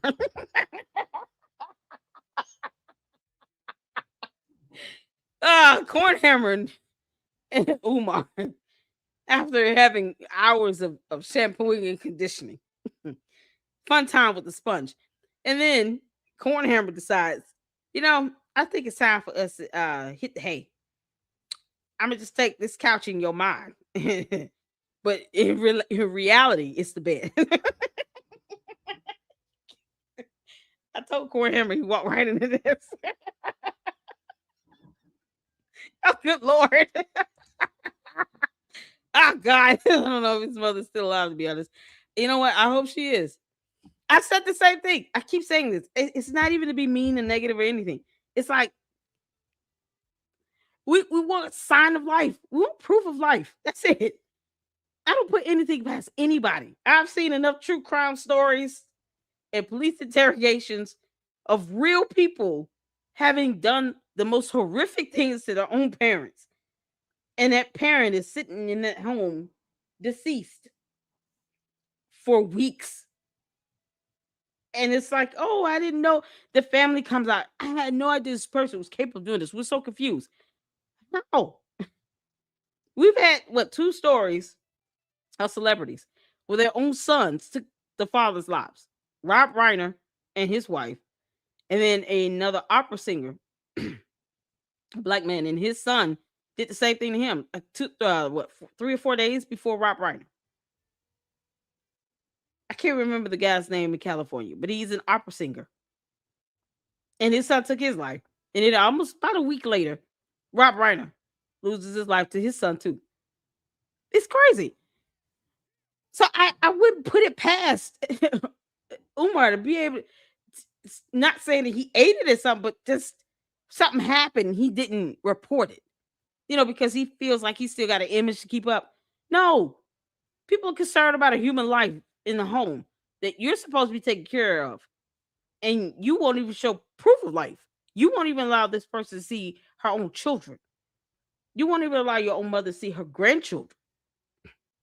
No one goes out of their way to keep their family member from the other family. And the other family poses no threat or danger or harm. No court has signed and issued any protection order or restraining order at all to protect the mother. There's nothing with any court of law saying that these family members must stay away from her by so many feet. Nothing. So if it were something serious where they were posing some serious threat and harm and danger, don't you think Umar would have gotten a protection order against these people? But he didn't. And the fact that there's nothing from any court of law to even substantiate this BS that he tells people in all these Instagram posts because he barely says his stuff out loud. But he put up in a post, oh, they weren't there for her, blah, blah, blah. We don't care what you think about them being there. If they're not a harm or threat to her safety or her well being or to her life, you don't get to just keep people out of her life. You don't get to control your mother just because you consider yourself to be the primary caretaker. That's not how this works. And if you haven't gone through the lengths of going to court to prove that these people should be, restrained from her and she should be protected from them, you certainly don't get to just be a barrier like this unjustly without cause. Because they could go to court and say, well, this goes against her quality of care and living. She should be able to just be surrounded by people she loves to care for. Why should we have to go into another Christmas and another New Year and not see our own mother, our own grandmother, aunt, sister, sibling? What? Why? And for what? Because he's an idiot and he's barely here? Because all of that can come up. That's what worries me about this whole situation. I don't get a good feeling about it. I just don't. I never did. When I saw the post that 3 welfare checks have been attempted by police officers and somehow they weren't successfully done, because how many times does the police need to go out there before they just decide we're kicking in the damn door? Screw this. We're kicking in the door. We're going to lay eyes on her. If you don't make this easier for us to just come in and do it, we're going to get a court order and we're going to kick in the damn door. Or if we don't see any sign of life and we're able to see a person in here, we don't see her alive, or we sense something's going on as a smell or something to give us probable cause to come into this house, we coming in. That's it. It's that simple. This whole wellness check should have been achieved a long time ago, and it hasn't been. And that's the problem as well. The family have to keep fighting because you don't want to be one where you're walking around on the news after something major has happened. We didn't know he was capable of doing that. Lady Luck Club has been saying this for months, and no one owes him the benefit of the doubt. That's the issue. Stop doing it. Don't give him the benefit of the doubt because he goes out and screams and yells in front of a microphone. He's not saying anything of value. He doesn't even live up to half the stuff he says. So if there's a cause for concern, keep pushing with trying to get access to your mother, to your grandmother. And this is to the family. Don't stop pursuing the ability to be able to spend time with her. She's the matriarch of your family. And hold on to that. Don't sit here and give up because he's Umar. You think I care about these Umar Tardians coming up in here? Don't want to fit? Child, please. They have no power here. I go, and laugh at them all day. But they have no power here. So they shouldn't be stopping anything. And they certainly don't override the court. They can go there and see him make a fuss all they want to. At the end of the day, if they come down to being a distraction, the judge will kick their asses out. So they still have no power. So keep pursuing that. Get justice for your mother, for your grandmother. Keep sending the police out there if you need to do that, to do a wellness check. At some point, the police is going to just reach out to the court. They could get a court order because you have judges on call. And they can get a court order and gain entry into their house. Especially if they feel like there's some sort of imminent threat or danger. They have enough probable cause, they just kick in the door. And they say, listen, this is why we had to do it. We saw a body and we didn't see any movement. Because this is unacceptable. It's unacceptable. Keep fighting. Don't stop fighting for your mother, for your grandmother. That's, I wouldn't. I certainly would not. Oh, no. Umar would not. He would not win it. He would have already had to give up. There's no way in here. No way in here. That's why Umar's beard is wild. He's looking like a werewolf out here. Exactly. Yeah, take care of his mom from afar. It still can't even prove exactly how he's doing it. It's so crazy. Looking after his mama by video phone. Yep. I heard his toes are really gross. Yeah. Yeah, I think I got a photo. Oh Lord. So what's to send me stuff all the time? And it's petrifying. Umar, your toes and your feet are the stuff of nightmares. That's why I haven't shown anybody. I don't want anyone to get nightmares, be sick. I think I have photos. Ugh. Mm-mm-mm. Yeah, it's one of those things where you have to say a prayer before you look at it. It's like going out to eat and saying grace. It's the same thing as looking at these photos. I have about. I think I have two photos of his. Oh God, his feet are gross.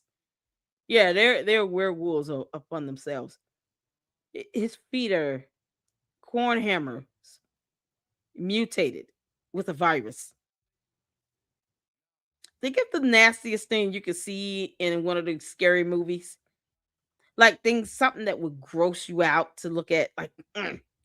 Like oh man, that probably caused me to reflux a little bit. Yeah, and then multiply that times 100. That is Umar's feet. What is the grossest thing you've ever seen times 100? That equals Umar's feet. Mm-mm-mm. Oh, Cornhammer, you walked into this. You can't make this up. Yeah, I hope his mom is okay, but it's weird. No one has seen her. I wouldn't be surprised if she passed away. He keeps it a secret. Yeah, that's what I've been saying for months. I feel the same. She could be deceased up in that home, and who's out here to rebuttal or even to attest to that? That's the problem. And he's certainly not allowing his own, the rest of the family to have that right to spend time with her and be with her. It's crazy. Um, at least I clipped him. Umar looks like he smells. He does. Yeah. He's been able to wiggle his way out of most of stuff, but accountability is now knocking. This suit is a huge problem for Umar. Exactly, redemption it is. I can only hope that the 40 co-plaintiffs stay focused and you know they have an attorney representing them. Let your attorney do what they're supposed to do. If they step out of line, you keep them in place. Understand him and his attorneys are going to try to throw spaghetti at the wall. They're going to try to get people to act out of character. That's going to be his attorney's main defense. Let's get 40 co-plaintiffs to act outside of their character. Don't fall for it. Just call him an Oompa Loompa like I do. And then stick to the facts, the finding of fact, law, and evidence. And stay focused. Because what he cannot do is produce evidence on financials. And all these so-called wives he claims he has will be the ones paying the price financially for his settlement. So these little chicken heads want to run around all over the social media, all over YouTube, hopping in everybody's videos, talking about, oh, leave Umar alone, blah, blah, blah. Yeah, okay. Well, then you make sure you contribute to his settlement that he'll have to pay again because Marianne Lorian will be getting her money back. Because boss moves. She will definitely be getting her money back. She's like, hey, I got it back once before. No one saw that coming. So it'll happen again. 40 co-plaintiffs. Oh yeah. And we all know he's a fraud. Umar's the biggest fraud ever. It's a con artist. The Battle Zone said greetings. What's going on? I appreciate you all for tuning in. This has been absolutely fun. We've laughed. We've had a serious conversation. Marianne Lorian is making boss moves again. 40 people have gone into a class action lawsuit against Umar. And as soon as those court documents are uploaded and docketed, we are going over that full lawsuit. That's going to be a whole live by itself. Truth using logic. What's going on? How you doing? The same donation money Umar misappropriated is the same money that will bring him down. Exactly. He was on the Art of Dialogue criticizing famous black men dating snow bunnies. And he knows he doesn't care. Umar, when you don't care about Cornhammer, the male beautician stylist, shampooing and conditioning and sponging your hair for hours. Yeah, we can't take you seriously. Yeah, it don't take long to sponge some hair. It's not like he got a whole lot of it. Yeah, but let's just say they made that a 3 hour session. How do you afford to pay this stylist again anymore? It can't be in Hyde Park reenactments. Oh God, he's such a clown. Oh, Umar, you make it so easy. Instead of laying low, he was on the Art of Dialogue, yapping away. He can't help himself. Exactly. He can't keep his mouth shut. And Candace are like, they are. Candace Owens and Umar Johnson have to be brothers and sisters in any other lifetime except this one, I guess. And hell, I would still want them to do a DNA test for this lifetime. But in every other lifetime on other planets, in other alternate realities, they're siblings. Hell, they're twins. They're night and day. They're yin and yang. They're literally the same person, except one is an Oompa Loompa and the other one, as she professes to be, is an alien.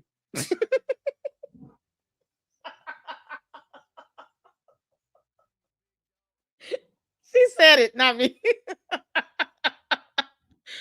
Oh, she said I said it first, but I think she confirmed it because Candace, I know you listen to Heifer. Yes, she confirmed it, and we're just gonna go with that. So Candace is an alien, and Umar's an Oompa Loompa. You can't make this up. Both of them narcissists. 6 wives and no child support can work. And you can see him. Can see him. Yep. Yeah, if he had child support coming for him, oh, they definitely would be mad. All 6 wives would be pissed because all their incomes will be factored into child support. They don't play about this stuff. I don't know why they think this is a game. It's not. It's not a game. Yeah, it's not a game. They may want to learn about some laws. So while they over here trolling my chat, at least understand and read some laws here. Words matter. Read some laws over here. Why you here? When we go over that lawsuit, I hope you learn something. Yeah, because we'll go over that part about the finances and why they're gonna factor in all these incomes. Because why not? You claim to be married to him. Yeah, okay. Yeah, 6 wives or 7. How many we got? Yeah, you can make this up, Cornhammer. Cornhammer, you still here? James Miller. Oh yeah, y'all forgot about James Miller. He still owes me some information on some vendors. James was a clown. Probably was Umar. Umar, you coming in my chat? At least comment as yourself, you moron. Yeah, you come in my chat. Comment as yourself. She got exposed big time earlier tonight, and she was crashing out over an ex. I'm like, you have 4 babies, 5 years and under. It's day after Christmas out for down, girl. Exactly. Candace doesn't care. She's another one that can catch it. She says, what kind of name is that? More activities. Oh, which is ambiguous. Oh man, redemption is funny. Scream names can say a lot. It does. I would think a stylist picture wardrobe, right? Yeah, you would think so. Because where he do all this hair at? Let's think about this. The hotel room is not an actual, you know, it's not a beauty salon. So the shampoo bowl, you don't have that in a hotel room. So you can imagine Umar either had his hair washed in the shower, over the bathtub, or in the sink. Which one do you think is more feasible for Umar's big ass? Because he's an Oompa Loompa. and the male beautician slash stylist.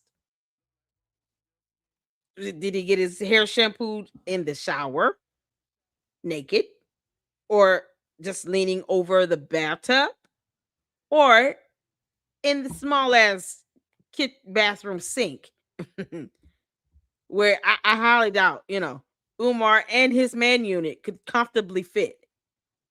He would have to sit up against the sink, lean his head backwards like it's a shampoo bowl, but then it's not. Imagine how that shampoo session truly went in that sink. Think about a hotel now. Just a regular standard hotel with no couch. No sleeper sofa at all. So probably just a standard room. Let's not forget how big the sink is. It's got to fit his big head in it and still have space for another grown whole man to be able to use his hands to shampoo and lather Umar's man unit on top of his head. How, how do you all think that could have possibly went? We're being practical here. See, it would help if we saw the hotel room and then we could see photos of the bathroom and see, like, okay, here's the feasibility of him getting his hair shampoo, conditioned, and sponged in the bathroom of this hotel room. Because it's not like it took him down to the area where they do maybe it is a hairstyle salon area. No, no. Because you need a regular shampoo bowl, right? Any other time, this stylist would be able to use a shampoo bowl with the little, you know, the handheld nozzle and all that good stuff to actually shampoo his hair, get into the scalp, get all that stuff, take the man unit off, clean it, maybe get his bald head and put it menu back on. Like he would need a whole lot more to do that with properly. How much shampooing do you think was done in that small ass hand sink? Umar, did you bend over the tub? Y'all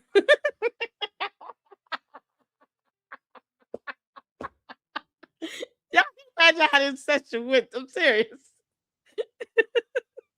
Think about this shampoo session. Umar, did you bend over that tub?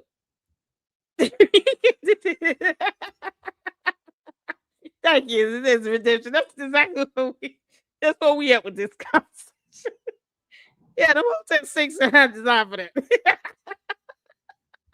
Y'all imagine this.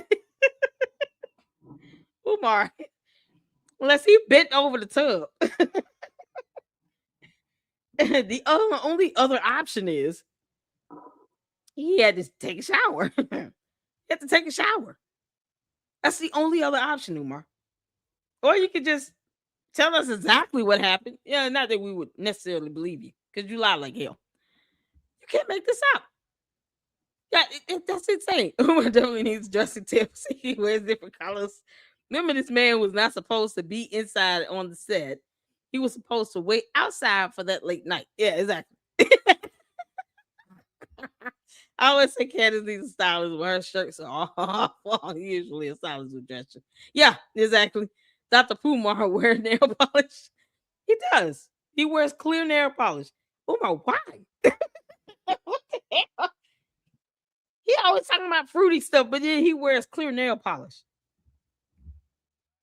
He this is someone who has a beautician. He doesn't have a barber. He has a beautician. You can't make this up. How did that hair wash go? Y'all. Now I'm just curious. Let me get down to the bottom. Hold on.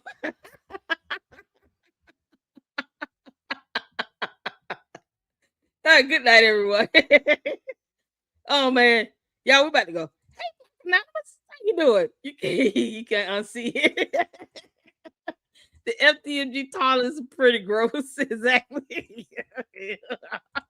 Y'all, I'm just saying, what's good? Happy holidays. Thank you so much, BB. Happy holidays to you too.